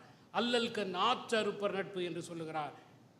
அப்படி உதவாதவர்களை நண்பர்களாக கொள்ளாதீர்கள் என்று சொல்லுகிறார். நவில் தோறும் நூல் நயம் போலும் பயில் தோறும் பண்புடையாளர் நட்பு என்று சொல்லுகிறார். சிறந்த புத்தகத்தை படிக்க படிக்க அறிவு வளர்வதைப் போல பண்புடையாளருடன் பழக பழக ஆனந்தம் அதிகரிக்கும் என்று சொல்லுகின்றார். இப்படி இந்த 50 குறட்பாக்களிலே நட்பின் பயனாக அவர் என்ன சொல்லுகிறார் என்பதை தொகுத்து பார்த்தால், அறவழியில் நடத்துகிற வழிகாட்டி, ஆபத்துக்களில் உதவிக்கரம் நட்பு, தீயவைகளிலிருந்து காப்பது நட்பு, வளர்ச்சிக்கு உதவுகிற கருவி நட்பு, மகிழ்ச்சிக்கான ஊற்றுக்கண் நட்பு என்று சொல்லுகிறார். ஆக ஒரு மனிதன் வாழ்க்கையில் வெற்றி அடைய வேண்டும் என்று சொன்னால் நட்பு உதவுகிறது, நண்பர்கள் தேவை என்று சொல்லுகிறார். பின் ஏன் பொருட்பாலிலே வைத்தார்? அரிஸ்டாட்டில் ஏன் அறத்துப்பாலில் ஒரு பகுதியாக பார்க்கிறார்? அரிஸ்டாட்டில் நட்பு என்பது அறம் விளையும் மண் என்கிறார், அறம் விளையும் பூமி என்று சொல்லுகிறார். நண்பர்கள் அறத்தை பற்றி சிந்திப்பார்கள், அறத்தை பற்றி பேசுவார்கள் என்று சொல்லுகிறார். வள்ளுவரோ அரசாட்சி, அரசியல், பொதுவாழ்வு, செயல்வகை, அமைச்சு இவைகளோடு சேர்த்து நட்பையும் வர்க்கின்றார். ஒரு சமுதாயத்தின் வளமான வாழ்க்கைக்கு, சமுதாயத்தின் வெற்றிக்கு தேவையான அனைத்தையும் அவர் பொருட்பாலிலே வைக்கின்றார். எனவே நட்பு என்பது இரண்டு தனி மனிதர்களுக்கிடையே இருக்கின்ற உறவு மட்டுமல்ல, ஒரு அரசனுக்கு நல்ல நண்பர்கள் வேண்டும், நல்ல அறிவார்ந்த விசுவாசமான அறிவுரை சொல்லுகிறவர்கள் வேண்டும் என்றெல்லாம் அவர் சொல்லுகின்றார். ஆக நட்பு என்பது அறத்தின் வழியிலே செல்வதற்காக மட்டுமல்ல, அறவழியில் செல்கின்ற ஒரு மனிதனின் சமூக உலக ஈடுபாட்டிற்கு நட்பு தேவை என்று சொல்லுகின்றார். நட்பு என்பது இரண்டு மனிதர்களுக்கிடையே இருப்பதல்ல, அது ஒரு சமூக அரசியல் நிறுவனம் என்று சொல்லுகிறார். அது ஒரு சோஷியல் பொலிட்டிக்கல் இன்ஸ்டிடியூஷன் என்று வள்ளுவர் சொல்லுகிறார். எனவே தான் அவர் அதை பொருட்பாலிலே வைக்கின்றார். இயேசு பிறப்பதற்கு 100 ஆண்டுகளுக்கு முன்னே பிறந்த செசரோ நட்பை பற்றி எழுதுகையிலே, நண்பர்கள் அறிவுரை வழங்குவார்கள், ஆலோசனை சொல்வார்கள், தேவைப்பட்டால் இரும்பு கரம் கொண்டு நம்மை கண்டிப்பார்கள், திருத்துவார்கள் என்று சொல்லுகிறார். வள்ளுவர் சொன்ன மிகுதிக்கண் மேற்சென்று என்பதைத்தான் அவர் சொல்லுகின்றார். நண்பர்கள் நம்மை திருத்த வேண்டும், மிகுதிக்கண் மேற்சென்று இடித்தல் வேண்டும் என்பதை பல அறிஞர்களும் தத்துவ ஞானிகளும் சொல்லி இருக்கின்றார்கள். மாண்டேனோ கண்டிப்பது திருத்துவதின் நண்பனின் தலையாய கடமை என்று சொல்லுகிறார். ஆனால் இதை ஃபெடரிக் நீட்சேவை போல அழகாக சொன்னவர்கள் உலகில் யாருமே இல்லை. அவர் சொல்லுகிறார், ஒரு நண்பனிடம் ஒருவன் தனது மிகச்சிறந்த எதிரியை காண வேண்டும் என்று சொல்லுகிறார். இதன் பொருள் என்ன? உங்களுக்கு சவால் விடுகின்ற, உங்கள் பலவீனங்களை வென்றெடுக்க உங்களை தூண்டுகின்ற, உங்களை நீங்களே விஞ்சி செல்ல கட்டாயப்படுத்துகின்ற ஒருவன் தான் நண்பன் என்று சொல்லுகின்றார். மிகுதிக்கண் மேற்சென்று இடிப்பது மட்டுமல்ல, உங்களை ஒரு மிகை மனிதனாக, சூப்பர்மேனாக மாற்றுகிறவன் தான் உங்கள் நண்பன். உங்கள் வளர்ச்சிக்காக உங்கள் எதிரியை விட உங்களோடு கடுமையாக நடந்து கொள்கிறவன் தான் உங்களுடைய நண்பன் என்று நீட்சே சொல்லுகின்றார். அதுதான் நட்பு என்று சொல்லுகின்றார். கலில் கிப்ரான் மிகவும் கவித்துவமாக சொல்லுகிறார், your friend is your needs answered. உங்கள் தேவைகளுக்கான விடையே உங்கள் நண்பன் என்று சொல்லுகிறார். ஒரு ஜப்பானிய பழமொழி ஒன்று இருக்கிறது, உங்கள் நண்பர் சிக்கலில் இருக்கும்போது என்ன உதவி வேண்டும் என்று கேட்டு மேலும் தொந்தரவு செய்யாதீர்கள், நீங்களே சிந்தித்து செயல்படுங்கள் என்று சொல்லுகிறது. ஆகவே இதுவரை நாம் பார்த்த அறிஞர்கள் அனைவருமே நட்பு என்பது அறவழியில் செல்ல தூண்டுவது, அறம் சார்ந்த நட்பே சிறந்தது, வாழ்க்கையில் வெற்றியடைய உதவுவது என்றெல்லாம் சொல்லுகின்றார்கள். ஆனால் அப்படிப்பட்ட அறம் சார்ந்த நட்பு என்பது எளிதிலே கிடைத்து விடுமா? அறம் சார்ந்த நட்பு எளிதிலே அமைவதில்லை என்று அரிஸ்டாட்டிலே சொல்லுகிறார். அறம் சார்ந்து இருப்பது தான் நட்பு என்று சொன்னவரே சொல்லுகிறார். அப்படிப்பட்ட நட்பு எளிதிலே அமைந்து விடாது, அபூர்வம் என்று சொல்லுகிறார். அரிஸ்டாட்டில் ஒரு இடத்திலே சொல்லுகிறார், O friends there is no friend என்று சொல்லுகிறார். ஓ நண்பர்களே, நண்பன் யாரும் இல்லை என்று சொல்லுகின்றார். அதனுடைய அர்த்தம் என்ன? நம்மை சுற்றி ஏராளமானவர்கள் இருக்கின்றார்கள். அவர்கள் பயன்பாட்டு நட்பை விடைகிறவர்கள், மகிழ்ச்சிக்கான நட்பை விடைகிறவர்கள், நல்லொழுக்க நண்பர்கள் இல்லை. அப்படிப்பட்ட அறம் சார்ந்த நட்பை விடைகிற நண்பர்கள் யாரும் இல்லை என்று வருத்தப்படுகின்றார். ஒரு அரசியல்வாதி ஒரு பொதுக்கூட்டத்திலே மேடையிலே ஏறி சென்று நண்பர்களே என்று பேச்சை ஆரம்பித்தார். கீழே அமர்ந்திருந்தவர்களில் ஒருவன் எழுந்து கேட்டான், நண்பர்களே என்று சொல்லுகிறீர்களே, இங்கே அமர்ந்திருக்கிறவர்களுடைய யாராவது ஒருவருடைய பெயரையாவது உங்களால் சொல்ல முடியுமா? அங்கே நண்பர்களே என்று அவர் அழைத்தது நட்பு அல்ல, ஓட்டு வங்கியை பெருக்கிக் கொள்வதற்கான முயற்சி. அப்படிப்பட்ட நட்பு தான் உலகத்தில் நிறைந்திருக்கிறது என்று அரிஸ்டாட்டில் சொல்லுகின்றார். ஆனால் அறம் சார்ந்த நட்பு அரிது என்கின்ற காரணத்தினாலே, கிடைப்பது கஷ்டம் என்கிற காரணத்தினாலே அப்படிப்பட்ட நட்பே இல்லை என்று சொல்லிவிட முடியுமா? அது தேவையில்லை என்று ஒதுக்கிவிட முடியுமா? இதுவரை நாம் பார்த்த அறிஞர்கள் எல்லாம் 16ஆம் நூற்றாண்டுக்கு முன்பும் 16ஆம் நூற்றாண்டு வரையிலும் இருந்தவர்கள். ஆனால் அதற்கு பின்னே வந்தவர்கள் நட்பை பற்றி என்ன சொல்லுகிறார்கள் என்பதையும் நாம் பார்க்க வேண்டும். இன்று நட்பை பற்றி எழுதுகிற தத்துவவாதிகளில் முதன்மையாக இருக்கின்றவர் அலெக்சாண்டர் நெகமாஸ் என்று நான் சொன்னேன். ஆன் ஃப்ரெண்ட்ஷிப் என்று அற்புதமான புத்தகம் எழுதியிருக்கிறார். அவர் அரிஸ்டாட்டில் சொல்லுகிற நல்லொழுக்க நட்பை முற்றிலும் நிராகரிக்கிறார். முழுமையான அறம் சார்ந்த நண்பர்கள் நிஜ உலகத்திலே இல்லை, முற்றிலும் அறம் சார்ந்து ஒழுகுகிறவர்கள் உலகத்தில் இல்லவே இல்லை என்று சொல்லுகிறார். அது மட்டுமல்ல, நட்புக்கும் அறத்துக்கும் சம்பந்தமில்லை என்பது மட்டுமல்ல, அது இரண்டும் முரண்பட்டவன் என்று சொல்லுகிறார். நான் முன்பே சொன்னதைப் போல இரண்டு கெட்டவர்களுக்கிடையே கூட நல்ல நட்பு நிலவ முடியும் என்று சொல்லுகிறார். அந்த நட்பு பகிர்ந்த அறத்தின் அடிப்படையிலே அல்ல, பகிர்ந்த தீமையின் அடிப்படையிலே இருக்க முடியும் என்று சொல்லுகின்றார். மற்ற பழங்கால ஞானிகள் தத்துவவாதிகள் எல்லாம் சொன்னதைப் போல அல்லாமல் லட்சியவாத நட்பை ஒதுக்கிவிட்டு நிஜ வாழ்க்கை நட்பை பற்றி அவர் பேசுகின்றார். நட்புக்கு 2 முகங்கள் இருக்கின்றன என்று நெகமா சொல்லுகின்றார். ஒரு முகம் மகிழ்ச்சியையும் நன்மையும் தருகின்ற முகம், இன்னொரு முகம் இருக்கிறது ஏமாற்றும் துரோகம் மற்றும் தீமைகளை தருகின்ற முகம். ஆகவே நட்பு என்பது இருமுகங்களை கொண்டது. நட்பிலே இருக்கிற ஆபத்துக்களையும் பலவீனங்களையும் பற்றி அவர் எழுதி கொண்டு போகிறார். நாம் பார்த்தோமே துரியோதனன் கர்ணனுடைய நட்பு போல. ஒரு மனிதனின் சுயம் இரும்பினால் வார்க்கப்பட்டு மாறாமல் இருப்பதல்ல, தொடர்ந்து உறவுகளால் கட்டமைக்கப்படுவது, மாற்றி அமைக்கப்படுவது, குறிப்பாக நண்பர்களால் கட்டமைக்கப்படுவது, மாற்றி அமைக்கப்படுவது. எனவே நட்பு கொள்வது என்பது எதிர்காலத்தில் மாற்றி அமைக்கப்பட போகின்ற, மாறப்போகிற நம்முடைய சுயத்தை இன்றைய ஆறத் தழுவுவதாகும் என்று சொல்லுகிறார். எதிர்காலத்திலே நம்முடைய சுயம் எப்படி மாறும் என்பது நட்பு கொள்ளும் போதே நமக்கு தெரியாது. ஆகவே நட்பு கொள்வது என்பது ஒரு வகையிலே ஆபத்தான செயல் என்று சொல்லுகிறார். நட்பு என்பது அறம் சார்ந்தது அல்ல என்று மீண்டும் மீண்டும் சொல்லுகிறார். அது அழகியல் சார்ந்தது என்று சொல்லுகின்றார். நண்பர்களின் ஒழுக்கம் அல்ல நம்மை ஈர்ப்பது, அவருடைய தனி பாணி, நகைச்சுவை உணர்வு, தீவிரத்தன்மை, அக்கறை, ஏன் அவர்களது கவரக்கூடிய குறைபாடுகள் கூட நம்மை அவர்பால் நட்பு கொள்ள வைக்கின்றன என்று அவர் சொல்லுகின்றார். நட்பிலே பயன் இருக்க வேண்டும் என்கிற அவசியம் இல்லை. உண்மையான நட்பு எந்த பயனையும் வேண்டி இருக்க வேண்டியதில்லை, நட்பே அதன் பயன் என்று சொல்லுகிறார். நட்பு என்பது அழகானது, ஆனால் அது உபயோகமற்றது என்று சொல்லுகின்றார். நண்பர்கள் நமக்கு புதிய சுவைகள், புதிய இசை, புதிய புத்தகங்கள், வாழ்க்கையை பார்க்கின்ற புதிய கண்ணோட்டம், இவைகளை எல்லாம் அறிமுகப்படுத்தி நம்முடைய சுயத்தை மாற்றி அமைப்பார்கள். அது நம்மை மேலும் சுவாரஸ்யமானவர்களாக, முழுமையானவர்களாக மாற்றும், அறமுடையவர்களாக இல்லை என்று சொல்லுகின்றார். நட்பை பற்றி பலர் எழுதியிருக்கிறார்கள் என்று பார்த்தோம். அவர்கள் இன்னொரு முக்கியமான பிரச்சனையையும் அவர் சொல்லுகிறார்கள். நட்புக்கும் அறத்துக்கும் இடையே நடக்கின்ற போராட்டத்தை பற்றி எழுதியிருக்கிறார்கள். ஒரு நண்பனுக்கு துயரம் என்று சொன்னால் நண்பனின் பக்கம் இருக்க வேண்டியது அதுதான் நட்பு. ஆனால் நண்பன் செய்வது தவறு என்று சொன்னால், அவன் செய்வது அறமல்ல என்று சொன்னால், நாம் அறத்தின் பக்கம் நிற்க வேண்டுமா அல்லது நண்பனின் பக்கம் நிற்க வேண்டுமா? நண்பன் எதை செய்ய வேண்டும் என்கிற கேள்வி எழுகிறது. துரியோதனன் கர்ணனின் நட்பு இந்த பிரச்சனையை எழுப்புகிறது. கர்ணன் துரியோதனன் பக்கத்திலே பலமாக இருக்கின்றான், நட்பை தேர்ந்தெடுக்கிறான், அறத்தை அல்ல. எனவேதான் அந்த நட்பை கூடா நட்பு என்று சொல்லுகிறார்கள். கூடா நட்பு கேடாய் முடியும் என்று சொல்லுகின்றார்கள். ஆனால் நெகமாஸ் இதை ஏற்றுக்கொள்ளவில்லை. நெகமாஸ் சொல்லுகிறார், நல்ல நட்பிலே பாரபட்சம் இருக்கும் என்று சொல்லுகின்றார். நண்பனுக்காக அறத்தை விட்டுவிட்டு நண்பனின் பக்கம் நிற்க வேண்டும் என்று சொல்லுகிறார். அறத்தை விட நட்பு முக்கியம் என்று சொல்லுகிறார்.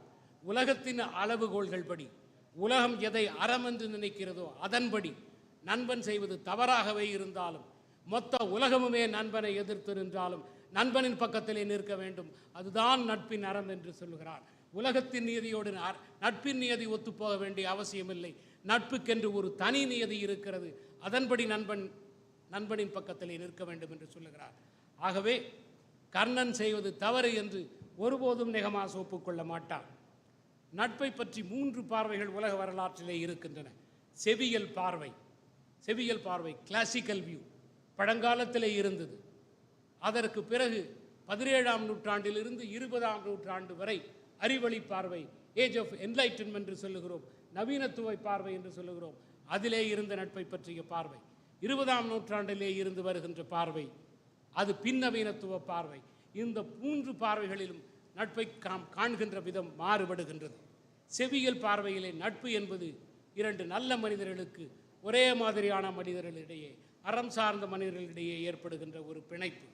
இது பரஸ்பர பரிமாற்றம், பகிரப்பட்ட மதிப்பீடுகள், மற்றவரில் தன்னுடைய சுயத்தை காண்பது போன்றவைகளின் அடிப்படையிலே கட்டமைக்கப்படுகின்றது.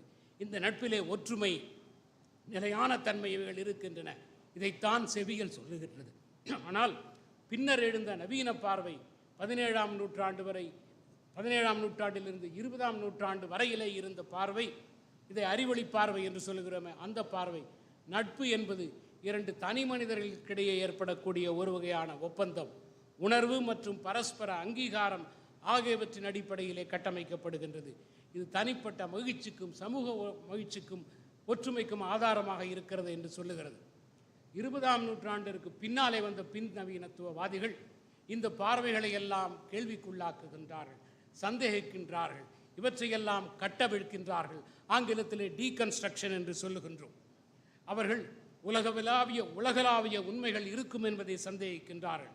அவர்களை பொறுத்தவரை நட்பு என்பது மாறாத, ஒரே மாதிரியான, நிலைத்தன்மையுடைய ஒரு வசதியான புகலிடம் கிடையாது. முற்றிலும் மாறுபட்ட ஒரு மனிதரிடம் நான் ஏற்படுத்திக் கொள்ளுகின்ற உறவு, அதுதான் நட்பு என்று சொல்லுகின்றார்கள். நட்பு எதற்காக, ஏன் என்ற கேள்விக்கு இதுவரை இலக்கியம், தத்துவம் இவர்கள் சொன்ன பதில்களை எல்லாம் நாம் பார்த்தோம். இனி அறிவியல் சார்ந்த துறைகள் என்ன சொல்லுகின்றன என்பதை பார்க்க வேண்டும். மருத்துவமும் உளவியலும் இன்று என்ன சொல்லுகின்றன? இன்றைய உலகின் மிகப்பெரிய பிரச்சனை, மருத்துவத்தை பொறுத்தவரை மிகப்பெரிய பிரச்சனையாக இருப்பது புற்றுநோயோ இருதய நோயோ அல்ல, தனிமை என்கிற நோய். தனிமை என்கிற கொள்ளை நோய் என்று சொல்லுகிறார்கள், தனிமையை கொள்ளை நோய் என்று சொல்லுகின்றார்கள். நண்பர்கள் இருக்கின்ற பொழுது சமூக பிணைப்புகள், பகிரப்படுகிற துன்பங்கள், பகிரப்படுகிற இன்பங்கள் எல்லாம் இருக்கின்றன. ஆனால் அவைகள் இல்லாமல் இன்று மனிதர்கள் தவிக்கின்றார்கள், அவதியுறுகின்றார்கள் என்று சொல்லுகின்றார்கள். அமெரிக்காவின் சர்ஜன் சென்ட்ரல் எச்சரிக்கிறார், தனியாக இருப்பவர்கள் சந்திக்க வேண்டிய உடல்நல குறைவுகள், உடல்நல பிரச்சனைகள் தினமும் 15 சிகரெட்டுகள் பிடிப்பவனுக்கு ஏற்படுகின்ற உடல்நல குறைவுக்கு சமமானது என்று சொல்லுகின்றார் அமெரிக்காவின் சர்ஜன் சென்ட்ரல். பல நாடுகளிலே நடத்தப்பட்ட ஒரு ஆராய்ச்சி ஒன்று சொல்லுகின்றது, இன்று உலகத்திலே ஒரு நண்பன் கூட இல்லாதவர்கள் 30 கோடி பேர் இருக்கிறார்கள் என்று சொல்லுகிறது. இன்று உலகத்திலே 200 கோடி மக்கள் தனிமையால் வாடுகின்றார்கள். உலகத்தின் மொத்த ஜனத்தொகை 800 கோடி. 1/4 பகுதி மக்கள் தனிமை என்கிற நோயால் பீடிக்கப்பட்டு இருக்கின்றார்கள். இன்று தனிமை என்கிற நோய் டிமென்ஷியா, மன அழுத்தம், இருதய நோய், ஸ்ட்ரோக், மாரடைப்பு, மனநோய், டிப்ரெஷன் இவைகளையெல்லாம் உருவாக்குகிறது என்று ஆராய்ச்சிகள் சொல்லுகின்றன. தனிமையில் இருக்கிறவர்களுக்கு மரணம் விரைவில் வருவது 25% அதிகமாக இருக்கிறது. இருதய நோயும் மாரடைப்பும் வருவது 32% அதிகமாக இருக்கிறது. டிமென்ஷியா, நினைவாற்றல் குறைந்து போவது 50%க்கும் அதிகமாக இருக்கிறது என்று சொல்லுகின்றார்கள். ஆக இப்படி தனிமை நோயால், தனிமை என்கிற கொள்ளை நோயால் உலகம் அவதிப்படுவதற்கு என்ன காரணம்? பல காரணங்கள் இருக்கின்றன. ஒன்று, உடைந்து போன குடும்பங்கள், கூட்டு குடும்பங்கள் சிதறி இப்பொழுது நியூக்ளியர் ஃபேமிலிஸ் என்று சொல்லுகிற அணுக்குடும்பங்களாகிவிட்டன. அந்த அணுக்குடும்பத்திலே ஆணுக்கும் பெண்ணுக்கும் ஏராளமான பொறுப்புகள் இருக்கின்றன. நட்புக்கு அங்கே நேரம் இல்லை. தனிமைக்கு இன்னொரு காரணம், மறைந்து வருகின்ற 3வது இடங்கள் என்று சமூகியலாளர்கள் சொல்லுகின்றார்கள். 3வது இடம் என்றால் என்ன? இன்ஃபார்மல் கேதரிங் பிளேசஸ், முறைசாரா கூடங்கள் என்று அவர்கள் சொல்லுகின்றார்கள். முறைசாரா கூடங்கள் என்றால் நம்முடைய சமூக கூடங்கள், நூலகங்கள், பூங்காக்கள், முடிதிருத்துகின்ற நிலையங்கள், டீ கடைகள், சிறிய சிறிய உணவகங்கள், இவைகளெல்லாம் ஒரு காலத்திலே முறைசாராமல் மக்கள் கூடி நட்பை வளர்த்தெடுக்கின்ற, பகிர்ந்து கொள்ளக்கூடிய 3வது இடங்களாக இருந்தன. முதலிடம் என்பது வீடு, 2வது இடம் என்பது வேலை செய்கிற இடம், 3வது இடம் இந்த முறைசாரா கூடங்கள். இந்த முறைசாரா கூடங்கள் எல்லாம் இன்றைக்கு மறைந்து விட்டன. 2வது இடமான வேலைக்கான இடமும் மாறி வருகிறது. ஆன்லைனில் நாம் ஒர்க் செய்ய முடியும். ஒர்க் ஃப்ரம் ஹோம் என்பது வந்தாகிவிட்டது. வேலைக்கு சென்றே ஆக வேண்டும் என்கிற கட்டாயம் இல்லை. முதலிடம் உடைந்து விட்டது, கூட்டு குடும்பம் உடைந்து விட்டது. ஆக இந்த 3மே இப்பொழுது மாறிவிட்டன. எனவே நட்பும் குறைந்து விட்டது. தனிமையின் கொடுமை வாட்டுகிறது. பொய்யான சோசியல் மீடியா உறவிலே மக்கள் அடைக்கலம் தேடுகின்றார்கள். இந்த தனிமை என்கிற நஞ்சுக்கான மாற்று மருந்து நட்பு என்று உளவியல் நிபுணர்கள் சொல்லுகின்றார்கள், மருத்துவர்கள் சொல்லுகின்றார்கள். ஒரு சேர்ந்த உணர்வை, பிணைப்பை, இணைப்பை நட்பு உருவாக்குகிறது. உணர்வுகளை, பலவீனங்களை, பலங்களை, பிரச்சனைகளை பகிர்ந்து கொள்வதற்கு அது வகை செய்கிறது. பகிர்ந்த துன்பம் பாதியாகிறது, பகிர்ந்த இன்பம் இரட்டிப்பாகிறது. எனவே நட்பு உங்களுக்கு அந்த நச்சுக்கு மாற்று மருந்து, தனிமைக்கு மாற்று மருந்து நட்பு என்று அவர்கள் சொல்லுகின்றார்கள். நண்பர்களோடு மூளையில் சொல்வது என்னவென்றால், நண்பர்களோடு இருக்கும்போது மூளையிலே ஆக்சிடாக்சின் என்கிற ஒரு ஹார்மோன் ஒன்று சுரக்கிறது. அந்த ஹார்மோன் நம்பிக்கையையும் மகிழ்ச்சியும் தருகின்ற ஹார்மோன்.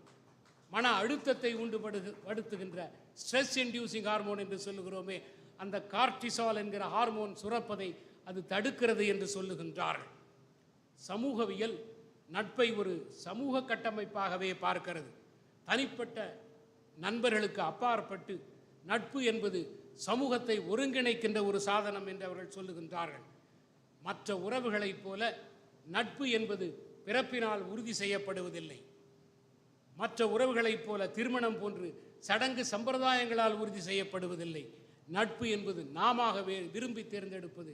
நம்முடைய தேர்வு நம்முடைய உறவுகளிலேயே நட்பு ஒன்றுதான் என்கிற சூழ்நிலை இருக்கிறது. அவர்கள் சொல்லுகிறார்கள், நட்பு என்பது ஒரு சமுதாய மூலதனம், சோஷியல் கேபிட்டல் என்று சொல்லுகிறார்கள். நட்பு என்பது சமுதாயத்தை இணைக்கிறது. சாதி, மதம், மொழி, இனம், தேசம், நிறம் இவைகளையெல்லாம் தாண்டி மனிதர்களை இணைக்கக்கூடிய ஒரு சாதனம் இருக்கும் என்று சொன்னால் அது நட்புதான் என்று அவர்கள் சொல்லுகின்றார்கள். பிசிராந்தையார் கோப்பெருஞ்சோழன் நட்பு போல. நான் கேள்விப்பட்டிருக்கிறேன், ஒரு கிராமம், அந்த கிராமத்திலே சரிபாதியாக இந்துக்களும் முஸ்லிம்களும் இருந்தார்கள். முஸ்லிம்களும் இந்துக்களும் அவர்களுக்குரிய வழிபாட்டுக்காக ஒரு ஸ்தலம் அமைக்க முயற்சி செய்து கொண்டிருந்தார்கள். முஸ்லிம்கள் மசூதி ஒன்றை கட்டுவதற்கும் இந்துக்கள் கோவில் ஒன்றை கட்டுவதற்குமான ஒரு நல்ல இடத்தை தேர்ந்தெடுக்க முயற்சி செய்து கொண்டிருந்தார்கள். அந்த கிராமத்திலே 2 நண்பர்கள் இருந்தார்கள். ஒருவர் முஸ்லிம், ஒருவர் இந்து. அந்த இந்து நண்பருக்கு திருமணமாகி ஏராளமான குழந்தைகள் இருந்தார்கள். அந்த முஸ்லிம் நண்பர் திருமணமாகாமல் இருந்தார். இருவருடைய வயல்களும் பக்கத்து பக்கத்தில் இருந்தன. தானியங்களை சேமித்து வைக்கின்ற கிடங்களும் பக்கத்து பக்கத்தில் இருந்தன. இணை பிரியாத நண்பர்கள், உற்ற நண்பர்கள், ஆத்ம நண்பர்கள். இந்த முஸ்லிம் நினைப்பார், எனக்கு குழந்தைகளே இல்லை, என் நண்பனுக்கு ஏராளமான குழந்தைகள் இருக்கின்றன, எதிர்காலத்திலே அவன் செலவுக்கு என்ன செய்வான், எனக்கு எதற்கு இவ்வளவு வருமானம், எனக்கு இவ்வளவு பணம் என்று நினைத்து அறுவடை காலத்திற்கு பிறகு நள்ளிரவு 12 மணிக்கு எழுந்து 20 நெல் மூட்டைகளை எடுத்து சென்று தன்னுடைய அந்த இந்து நண்பனின் குடவனிலே வைத்துவிட்டு வந்து விடுவார். 2 மணிக்கு அந்த இந்து நண்பர் எழுவார், எனக்கு ஏராளமான குழந்தைகள் இருக்கின்றன, என்னை எதிர்காலத்தில் பார்த்து கொள்வார்கள், அவனுக்கு யாருமே இல்லை, அனாதை, அவனுக்குத்தான் அதிக பணம் தேவை, வருமானம் தேவை என்று 20 நெல் மூட்டுகளை இரவோடு இரவாக எடுத்து சென்று அவருடைய குடவனிலே வைத்துவிட்டு வந்து விடுவார். காலையிலே எழுந்து அவர்கள் கணக்கு பார்த்தால் 20 நெல் மூட்டைகள் குறைய வேண்டுமே, அது குறையாது, கணக்கு சரியாகவே இருக்கும். புரியாமல் விழித்து கொண்டே இருந்தார்கள். ஒவ்வொரு வருடமும் இது நடந்து கொண்டிருந்தது. ஒரு நாள் 12 மணிக்கு விழிக்க வேண்டிய முஸ்லீம் நண்பர் உறங்கிவிட்டு 2 மணிக்கு எழுந்தார். அந்த இந்து நண்பர் விழிக்கின்ற நேரத்திலே இருவரும் 20 நெல் மூட்டைகளை எடுத்துக்கொண்டு எதிரெதிரே வந்தார்கள். பார்த்தார்கள், கட்டித் தழுவி கண்ணீர் மல்க அரவணைத்துக் கொண்டார்கள்.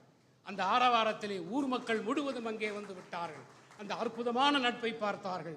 அந்த ஊர் மக்கள் முடிவு செய்தார்கள், கோயில் கட்டுவதற்கும் மசூதி கட்டுவதற்கும் ஒரு இடத்தை தேர்ந்தெடுத்து கொண்டிருந்தோமே, இதைவிட புனிதமான இடம் உலகத்தில் எங்கேயுமே கிடைக்காது, இந்த இடத்திலே அதை கட்ட வேண்டும் என்று அவர்கள் சொன்னார்கள். அப்படி வேதங்களை எல்லாம் கடந்து மக்களை இணைப்பது, ஒரு புனிதமான இடத்தை உருவாக்குவது ஒன்று இருக்க முடியும் என்றால் அது நட்புதான் என்று சமூகவியலாளர்கள் சொல்லுகின்றார்கள்.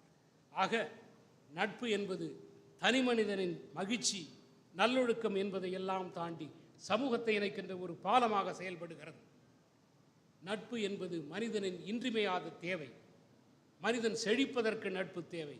உடல் நலம், மனநலம், ஆத்ம நலம் வேண்டும் என்று சொன்னால் நட்பு தேவை என்று அவர்கள் சொல்லுகின்றார்கள். நாம் பார்க்க வேண்டிய அடுத்த கேள்வி, நல்ல நண்பர்களை எப்படி தேர்ந்தெடுப்பது? வள்ளுவர் தொடங்கி நாம் பார்த்த அறிஞர்கள் அனைவருமே நண்பர்களை நாம் ஜாக்கிரதையாக தேர்ந்தெடுக்க வேண்டும், கவனமாக தேர்ந்தெடுக்க வேண்டும் என்று சொல்லுகிறார்கள். வள்ளுவர் தீ நட்பை பற்றியும் கூடா நட்பை பற்றியும் 2 அதிகாரங்கள் 20 குறள்கள் எழுதியிருக்கிறார். நட்பு எப்படி, தீய நட்பு எப்படி தவறான பாதையிலே நம்மை அழைத்து செல்லும் என்று நம்மை எச்சரிக்கிறார். மருவுக மாசற்றார் கேண்மை என்று சொல்லுகிறார். அறத்தின் வழியும் செல்லும் பண்பார்களை நண்பர்களாக்கிக் கொள்ளுங்கள், தீயவர்களை நண்பர்களாக்கி கொள்ளாதீர்கள், ஆய்ந்தாய்ந்து நண்பர்களை தேர்ந்தெடு என்று சொல்லுகிறார். ஆய்ந்தாய்ந்து கொள்ளாதான் கேண்மை கடைமுறை தான் சாம் துயரம் தரும் என்று சொல்லுகின்றார். ஆராயாமல் நண்பர்களை தேர்ந்தெடுத்து விட்டால் அந்த துயரம் சாவு வரை உங்களை அழைத்து சென்றுவிடும் என்று எச்சரிக்கின்றார். புத்தர் பொய்யான மனிதர்களிடம் நட்பு கொள்ளாதீர்கள் என்று எச்சரிப்பதோடு அந்த பொய்யான மனிதர்களை அவர் அடையாளமும் காட்டுகிறார். 4 வகை மனிதர்களை அடையாளம் காட்டுகிறார். ஒட்டுண்ணிகளைப் போல சுயநலவாதிகளாக இருப்பவர்கள், சுயநலத்துக்காகவே உடன் இருப்பவர்கள், செயலில் காட்டாத வெறும் வாய்ச்சொல் வீரர்கள், நமக்கு முன்பு வானலாக புகழ்ந்து பின்னாலே இகழ்கின்றவர்கள், 4வது கெட்ட பழக்கங்கள் உள்ளவர்கள். இவர்கள் 4 நட்பையும் நீங்கள் தவிர்த்து விடுங்கள் என்று சொல்லுகின்றார்.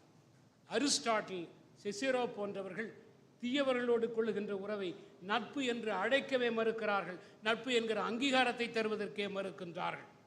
நீட்சே மீண்டும் மிகவும் அழகாக சொல்வார். நீட்சே அற்பத்தனமானவன், வசதியை விரும்புகிறவன், அடிமை மனப்பான்மை கொண்டவன், செம்மறியாட்டின் கடைசி ஆடாக இருந்து சிந்திக்க மறுப்பவன் இவர்களோடு நீ நட்பு கொள்ளாதே என்கிறார். ஏனென்றால் நட்பு கொண்டால் தங்களுடைய கீழான தளத்திற்கு உன்னையும் இழுத்து வந்து விடுவார்கள். நண்பர்கள் உன்னை உயர்த்துவதற்காகத்தான் இப்படிப்பட்ட தீயவர்களுடன் நட்பு கொள்ளாதே என்று சொல்லுகின்றார். ஆக அறிஞர்களும் ஞானிகளும் பலர் கூடா நட்பை பற்றி எச்சரித்திருக்கின்றார்கள். ஆனால் இந்த அறிஞர்களின் கருத்துக்கு மாற்று கருத்து சொன்ன சத்துவவாதிகளும் அறிஞர்களும் இருக்கின்றார்கள். மீண்டும் நெகமாஸுக்கு நாம் வர வேண்டும். நெகமாஸ் அறம் சார்ந்த நட்பை தருவதற்காகத்தான் நண்பர்கள் இருக்க முடியும் என்பதை அவர் ஏற்றுக்கொள்ளவில்லை. நட்பு வாழ்க்கையை அழகானதாக ஆக்குவதற்கு, அறம் சார்ந்ததாக ஆக்குவதற்கல்ல என்று சொல்லுகின்றார். ஒரு மனிதன் நட்பு இல்லாமலே அறம் சார்ந்தவனாக வாழ முடியும். ஆனால் நட்பு இல்லாமல் அழகானவனாக அவன் வாழ முடியாது. அவனுடைய வாழ்க்கை அழகானதாக இருக்காது என்று சொல்லுகின்றார். அவர் சொல்லுகிறார், பல நேரங்களில் நம்முடைய நண்பர்களின் குறைகள் கூட அவர்களை அழகானவர்களாக ஆக்குகின்றன. அதனால் கூட அவர்களை நாம் நேசிக்கிறோம் என்று சொல்லுகிறார். ஆக இன்னும் சொல்லுகிறார், ஆய்ந்து அந்த ஆய்வின் முடிவாக நாம் ஒருபோதும் நட்பு கொள்ள முடியாது. நட்பு என்பது ஒரு ஓவியத்தை, ஒரு நடனத்தை, ஒரு இசையை நாம் எப்படி பார்க்கிறோம், எப்படி கவரப்படுகிறோம், அதனால் அப்படி ஏற்படுவது தான் நட்பு என்று சொல்லுகின்றார். ஆகவே ஒரு மனிதன் நல்ல குணங்களை எல்லாம் பட்டியல் போட்டு, தீய குணங்களை எல்லாம் பட்டியல் போட்டு முடிவு செய்து தேர்ந்தெடுக்கப்படுவதல்ல நட்பு என்று நெகமாஸ் சொல்லுகிறார். நெகமாஸ் சொல்வதைப் போலவே சோஃபி கிரேஸ் சாப்பல் என்கிற தத்துவ ஞானியும் சொல்லுகிறார். அவர் சொல்லுகிறார், நாம் நம்முடைய நண்பர்களை நேசிப்பது, நண்பனை நேசிப்பது, அவன் நல்லவன், அறம் சார்ந்தவன் என்கிற பார்க்க முடியாத, உணர முடியாத ஒரு அப்ஸ்ட்ராக்ட் கான்செப்ட், அருவ கருத்திற்காக அல்ல, அவர் மாற்ற முடியாத நபர் என்பதற்காக அவரை நாம் நேசிக்கிறோம் என்று சொல்லுகிறார். நெகமாஸையும் சோஃபி சொல்வதையும் நாம் தவறாக புரிந்து கொள்ளக்கூடாது. தேடி தேடி கெட்டவர்களை நண்பர்களாக்கிக் கொள்ளுங்கள் என்று அவர்கள் சொல்லவில்லை. ஆனால் நட்பு என்பதை நல்லொழுக்கத்திற்கு மட்டுமென்று நீங்கள் சுருக்கி விடாதீர்கள் என்று சொல்லுகிறார். நட்பு என்பது அதன் அளவிலே ஒரு உயர்ந்த அறம் என்று அவர்கள் சொல்லுகின்றார்கள். நல்லொழுக்கம் மட்டுமே போதும் என்று அதை சுருக்கி விடாதீர்கள் என்று சொல்லுகிறார்கள். மாண்டோனியோ இதை எல்லாவற்றையும் விட அழகாக சொல்லியிருப்பார். அவரிடம் கேட்டார்கள், அவன் ஏன் உனக்கு நண்பனாக இருக்கிறான், ஏன் உன்னுடைய நட்பு என்று கேட்டார்கள். அவர் சொன்னார், அவன் அவனாக இருப்பதால், நான் நானாக இருப்பதால் நட்பு என்று சொல்லுகின்றார். அடுத்த கேள்வி, காலந்தோறும் நட்பு எப்படி உருமாறி வந்திருக்கிறது என்பது. முந்தைய காலத்தை விட இன்று நல்ல நட்பு ஏற்படுவதற்கு வாய்ப்புகள் குறைவாக இருக்கிறது. ஒரு காரணம், குடும்பங்கள் உடைந்த அணு குடும்பங்களாகிவிட்டன என்று சொன்னேன். கணவன் மனைவி மீது குடும்ப சுமை இருக்கிறது என்று சொன்னேன். இரண்டாவது, காலப்போக்கிலே நட்பை பற்றி சிந்தனை மாறி இருக்கிறது. இன்றைக்கு குடும்பத்திற்குத்தான் முதலிடம். அரிஸ்டாட்டில் காலத்திலே நட்புக்குத்தான் முதலிடம். ஆனால் இன்று குடும்பத்திற்கு பிறகுதான் நட்பு என்கிற சூழ்நிலை வந்து விட்டது. வேலைக்கான பயணம், ஆஃபீஸ் போய் வருகின்ற நேரம், குடும்ப பொறுப்புகள், குழந்தைகளை கவனிக்க வேண்டியது, சமூக பொறுப்புகள், இவற்றையெல்லாம் செய்து முடித்த பிறகு கொஞ்ச நேரம் மிச்சம் மீதி இருக்கும் என்றால் அதை நட்புக்காக செலவிட வேண்டும் என்கிற நிலையிலே நட்பு இன்று சுருங்கிவிட்டது. அன்றைக்கு ஒரே இடத்திலே வாழ்ந்தார்கள். நட்பு நீடிப்பதற்கு வாய்ப்பு அதிகமாக இருந்தது. இன்று படிப்புக்காகவும் வேலைக்காகவும் இடம்பெயர்ந்து செல்கின்றார்கள். அப்படி இடம்பெயர்ந்து செல்லுகின்ற போது நட்பு குறைந்து விடுகிறது, நட்பின் தீவிரத்தன்மை குறைந்து விடுகிறது, அல்லது நின்றே போய் விடுகிறது. அறம் சார்ந்த நட்புகள் இன்று முற்றிலும் குறைந்து விட்டன. பயன்பாட்டுக்கான நட்பும் மகிழ்ச்சிக்கான நட்பும் தான் என்று இருக்கிறது. இன்று உலகத்தில் யாருமே நட்பு என்பது அறத்தை வளர்ப்பதற்காக என்று யாருமே நினைப்பது கிடையாது. அன்றைக்கு திடீரென்று ஒரு நண்பரின் வீட்டுக்கு நாம் சென்று விட முடியும். இந்த வழியாக சென்றேன், உன்னை பார்த்துவிட்டு போகலாம் என்று வந்தேன் என்று வர முடியும். இன்றைக்கு அப்படி செல்ல முடியாது. முன்பே தொலைபேசியில் பேசி அல்லது குறுஞ்செய்தி அனுப்பி அப்பாயின்மெண்ட் வாங்கினால்தான் நீங்கள் நண்பர்களை சென்று சந்திக்க முடியும். அப்படியே தப்பித்தவரின் நண்பர்கள் சந்தித்தாலும் கூட அவர்கள் பார்ட்டி கொண்டாடுகிறார்கள். நீங்கள் புரிந்து கொண்டிருப்பீர்கள் பார்ட்டி என்று எதை சொல்லுகிறேன் என்று. பார்ட்டி வைப்பார்கள், இல்லை என்றால் செல்போனை பார்த்து கொண்டிருப்பார்கள். அங்கே உரையாடல்கள் நிகழ்வதில்லை. சிறு வயதிலே நமக்கு ஏற்படுகின்ற நட்பு, பள்ளிக்கூடம் கல்லூரியிலே ஏற்படுகின்ற நட்பு நீண்டு தொடர வேண்டும் என்கிற கட்டாயம் இல்லை. சிறு வயதிலே நாம் ஏற்படுத்தி கொள்ளுகின்ற நட்பு கொள்கைகள், சித்தாந்தங்கள், புரிதல்கள் இல்லாமல் நாம் ஏற்படுத்தி கொள்ளுகிற நட்பு. அதற்கு பிறகு நாம் வளர வளர நம்முடைய கருத்துகள் உருவாகின்றன, கொள்கைகள் உருவாகின்றன, சித்தாந்தங்கள் உருவாகின்றன, மதிப்பீடுகள் உருவாகின்றன. ஆகவே மதிப்பீடுகள் மாறுகின்ற பொழுது அந்த நட்பு நிலைத்திருப்பதற்கான வாய்ப்புகள் குறைந்து விடுகின்றன. நான் சேலத்திலே பள்ளியிலே படித்த பொழுது ஒரு நண்பன் ஒருவன் இருந்தான். மிகச்சிறந்த நண்பன், உயிர் நண்பனாக இருந்தான். பக்கத்திலே தான் அமர்வோம். நல்ல ஒழுக்கம் நிறைந்தவன், நன்றாக படிப்பான், பண்பாளன். கல்லூரி வந்த பொழுது நான் சேலம் அரசு கல்லூரியில் படித்தேன். அவன் படிப்பதற்கு சென்னை சென்று விட்டான். வேலை கிடைத்து நான் குஜராத் சென்று விட்டேன். அவன் சென்னையிலேயே தங்கிவிட்டான். எப்பொழுதாவது தொலைபேசியிலே தொடர்பு கொள்வோம். சென்னை வருகின்ற பொழுது அரை மணி நேரம் 1 மணி நேரம் சந்தித்து நாங்கள் உரையாடுவோம். அந்த சந்திப்பு பெரும்பாலும் வகுப்பறையிலே படித்த தோழர்கள், அவன் எங்கே இருக்கிறான், அவன் என்ன செய்து கொண்டிருக்கிறான், இவள் எங்கே இருக்கிறாள், இவள் என்ன செய்து கொண்டிருக்கிறாள் என்பதை விசாரிப்பதாகவே இருக்கும். அரை மணி நேரத்திலே அந்த மீட்டிங் முடிந்துவிடும். நான் குஜராத்துக்கு சென்று விடுவேன். இப்பொழுது ஓய்வு பெற்ற பிறகு நான் சென்னை வரும்போது மிகவும் மகிழ்ந்தேன். மீண்டும் என்னுடைய ஆத்ம நண்பனின் நட்பு கிடைக்கும், முன்பை போலவே நாங்கள் நெருக்கமாக இருக்க முடியும் என்றெல்லாம் நினைத்து கொண்டு வந்தேன். ஆனால் எங்களுடைய மதிப்பீடுகள் மாறிவிட்டிருந்தன, சித்தாந்தங்கள் மாறிவிட்டன, கொள்கைகள் மாறிவிட்டன. அவன் ஜாதி வெறியனாகவும் மத வெறியனாகவும் மாறி போயிருந்தான். நான் ஜாதி மதமெல்லாம் கடந்தவனாக ஆகிவிட்டேன். அவன் கடுகு போன்ற உள்ளம் கொண்டவனாகிவிட்டான். நான் கடல் போன்ற உள்ளம் கொண்டவனாகிவிட்டேன். கடலும் கடுகும் எப்பொழுது நட்போடு இருந்தது? நட்பு கொள்ள முடியாத சூழ்நிலை ஏற்பட்டு விட்டது. ஆகவே மதிப்பீடுகள் மாறிய காரணத்தினாலே நான் அவரிடமிருந்து பிரிய வேண்டிய கட்டாயம் ஏற்பட்டது. இப்படி வேறுபாடுகள் மட்டுமின்றி உடல் நலக்குறைவு, டிமென்ஷியா போன்றவைகளாலும் நட்பு பிரிய வேண்டிய கட்டாயத்திற்கு உள்ளாகின்றது. இன்றைய டிஜிட்டல் உலகத்திலே, இணையதள உலகத்திலே, செயற்கை நுண்ணறிவு உலகத்திலே, ஆர்டிஃபிஷியல் இன்டெலிஜென்ஸ் இருக்கின்ற உலகத்திலே நாம் நட்பு கொள்ளுகிற விதமே மாறிவிட்டு இருக்கிறது. சமூக வலைத்தளங்கள் நாம் நட்பு கொள்ளுகிற முறையையே மாற்றி அமைத்திருக்கின்றன. அதிலே சில நன்மைகளும் இருக்கின்றன, தீமைகளும் இருக்கின்றன. நன்மை என்னவென்றால், நாம் நண்பர்களை விட்டு தொலைதூரத்தில் இருந்தாலும், நண்பர்கள் உலகின் எந்த மூலையில் இருந்தாலும் நாம் தொடர்பு கொள்ள முடியும், நட்பை தொடர முடியும். நமக்கு எப்படிப்பட்ட வித்தியாசமான பொழுதுபோக்கு, ஹாபி, இன்ட்ரெஸ்ட் இருந்தாலும் அதே இன்ட்ரெஸ்ட் உடையவர்கள், அதில் ஈடுபாடு கொண்டவர்களை தேடி கண்டுபிடித்து நாம் நட்பு கொள்ள முடியும். இவையெல்லாம் இதனால் விளைந்த நன்மைகள். அதே நேரத்தில் பல தீமைகளையும் டிஜிட்டல் உலகம் உருவாக்கி இருக்கிறது. நட்பு பரிமாற்றம் என்பது, 2 நண்பர்களுக்கு இடையே இருக்கக்கூடிய புனிதமான சம்பாஷணை என்பது மாறி இன்பு நட்பு என்பது விளம்பரப்படுத்துவதாகிவிட்டது. ஃபேஸ்புக்கிலே உடனடியாக நாம் வெளியெடுக்கிறோம், லட்சக்கணக்கானவர்கள் பார்க்கின்றார்கள். நட்பு என்பது ஒரு வகையான விளம்பரம் என்று மாறிவிட்டது. ஃபேஸ்புக்கிலே ஆயிரக்கணக்கான நண்பர்கள் இருக்கலாம், ஆனால் ஆபத்துக்கென்று ஓடி வருகிற நண்பர்கள் இருக்க முடியுமா? அதனால் தான் அன்றைக்கு Aristotle O friends there is no friend என்று சொல்லி இருப்பார் போல். இன்றைய டிஜிட்டல் உலகத்திலே ஆய்ந்தாய்ந்து நட்பு கொள்ள வேண்டிய அவசியமில்லை. மவுஸை ஒரு முறை கிளிக் செய்தால் நீங்கள் நண்பர்களாகி விட முடியும். மறுமுறை கிளிக் செய்தால் சிரமமின்றி அந்த நட்பிலிருந்து நீங்கள் விடுபட்டு சென்று விட முடியும். ஆர்டிஃபிஷியல் இன்டெலிஜென்ஸ், செயற்கை நுண்ணறிவு. இன்று செயற்கை நுண்ணறிவோடு நட்பு பாராட்டுகிறவர்கள் நிறைய இருக்கிறார்கள். அது நண்பர்களைப் போலவே உரையாடும், கேட்ட கேள்விகளுக்கு பதில் சொல்லும், கோபம் பெறாது, சலிக்காது, ஞாபக மறதி இருக்காது, நம்முடைய பிரச்சனைகளை பகிர்ந்து கொள்ளலாம், தீர்வுகளெல்லாம் சொல்லும். ஆனால் முகமுகமாக பார்த்து பழகுகிற நட்பாகிவிட முடியுமா? அந்த நட்பு இரத்தமும் சதையும் கோபமும் தாபமும் அன்பும் அழுகையும் நிறைந்த மனித நட்புக்கு ஈடாக முடியுமா என்கிற கேள்வி எழுகிறது. அது மட்டுமல்ல, நீண்ட காலம் ஆர்டிஃபிஷியல் இன்டெலிஜென்ஸோடு நட்பு கொண்டு வந்தால், நட்பு பாராட்டி வந்தால் நமக்கு சகிப்புத்தன்மை போய்விடும், நண்பர்களின் தவறுகளை பொறுத்து கொள்ளுகிற தன்மை போய்விடும், கடந்து செல்கிற தன்மை போய்விடும் என்று சொல்லுகின்றார்கள். ஆகவே இந்த டிஜிட்டல் உலகம் தருகின்ற வாய்ப்புகள் எப்படி முடியும் என்பதை காலம்தான் பொறுத்திருந்து நமக்கு விளக்க வேண்டும். இப்பொழுது ஒரே ஒரு கேள்வி மட்டுமே பாக்கி இருக்கிறது. நண்பர்களின் நிரந்தர பிரிவை, மரணத்தை எப்படி ஏற்றுக்கொள்வது என்கிற கேள்வி. ஆத்ம நண்பர்களின் இழப்பு என்பது ஈடு செய்ய முடியாத இழப்பு. ஒரு நண்பன் மரணம் அடைகின்றான் என்று சொன்னால் அது ஒரு நண்பனின் மரணம் அல்ல, நமது ஒரு பகுதியின் மரணம். நாம் நம்முடைய உறவுகளின் மரணத்திற்கு வருந்துவதற்கும் நண்பர்களின் மரணத்திற்கு வருந்துவதற்கும் அடிப்படையிலே மிகப்பெரிய வித்தியாசம் இருக்கிறது.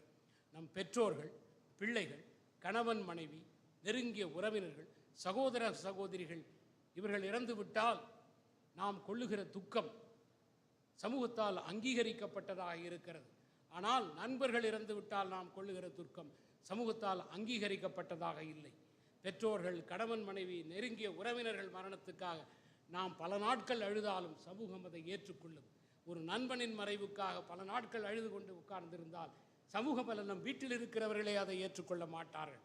மேலும் உறவினர்கள் இறந்து விட்டால், அது கணவன் மனைவி, பெற்றோர், பிள்ளைகள் யாராக இருந்தாலும் சரி, எப்படி வருந்த வேண்டும், அந்த வருத்தத்திலே இருந்து எப்படி விடுபட வேண்டும் என்பதற்கெல்லாம் சோஷியல் ஸ்கிரிப்ட்ஸ் என்று சொல்லுகிற சடங்குகள் சம்பிரதாயங்கள் இருக்கின்றன. ஈமச்சடங்கு, காரியம் செய்வது, 8 படைத்தல், 30 படைத்தல், திவசம், விருந்து வைப்பது, தலை கட்டுவது என்கிற முறைகளை எல்லாம் ஏற்படுத்தி வைத்திருக்கின்றார்கள். நண்பர்கள் இறந்து விட்டால் அப்படி சோஷியல் ஸ்கிரிப்ட் இல்லை, வருந்துவதற்கான முறைகளை சமுதாயம் கொடுக்கவில்லை. இதைவிட முக்கியம் என்னவென்றால், நம்முடைய நெருங்கிய உறவினர்கள் இறந்து விட்டால் அவர்கள் புகைப்படத்தை வைத்து நாம் தெய்வமாக வழிபடுகிறோம்.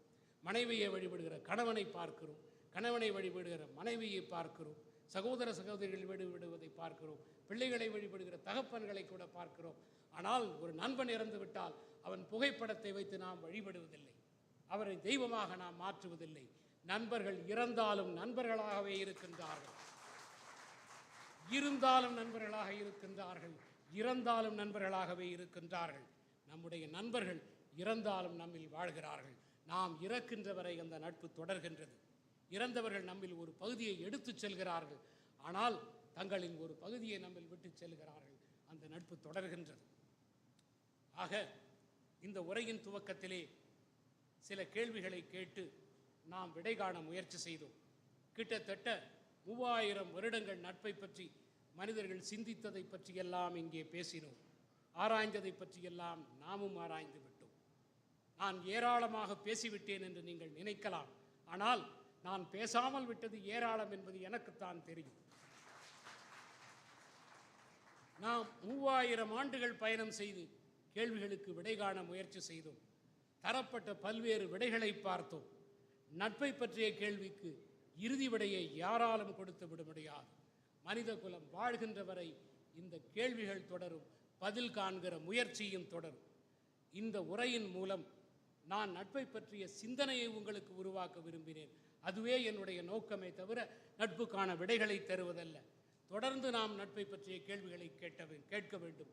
நட்புக்கான புதிய புதிய விடல்களை பெற வேண்டும். நட்பின் புதிய பரிமாணங்களை ஆராய வேண்டும். புதிய புரிதல்களை பெற வேண்டும்.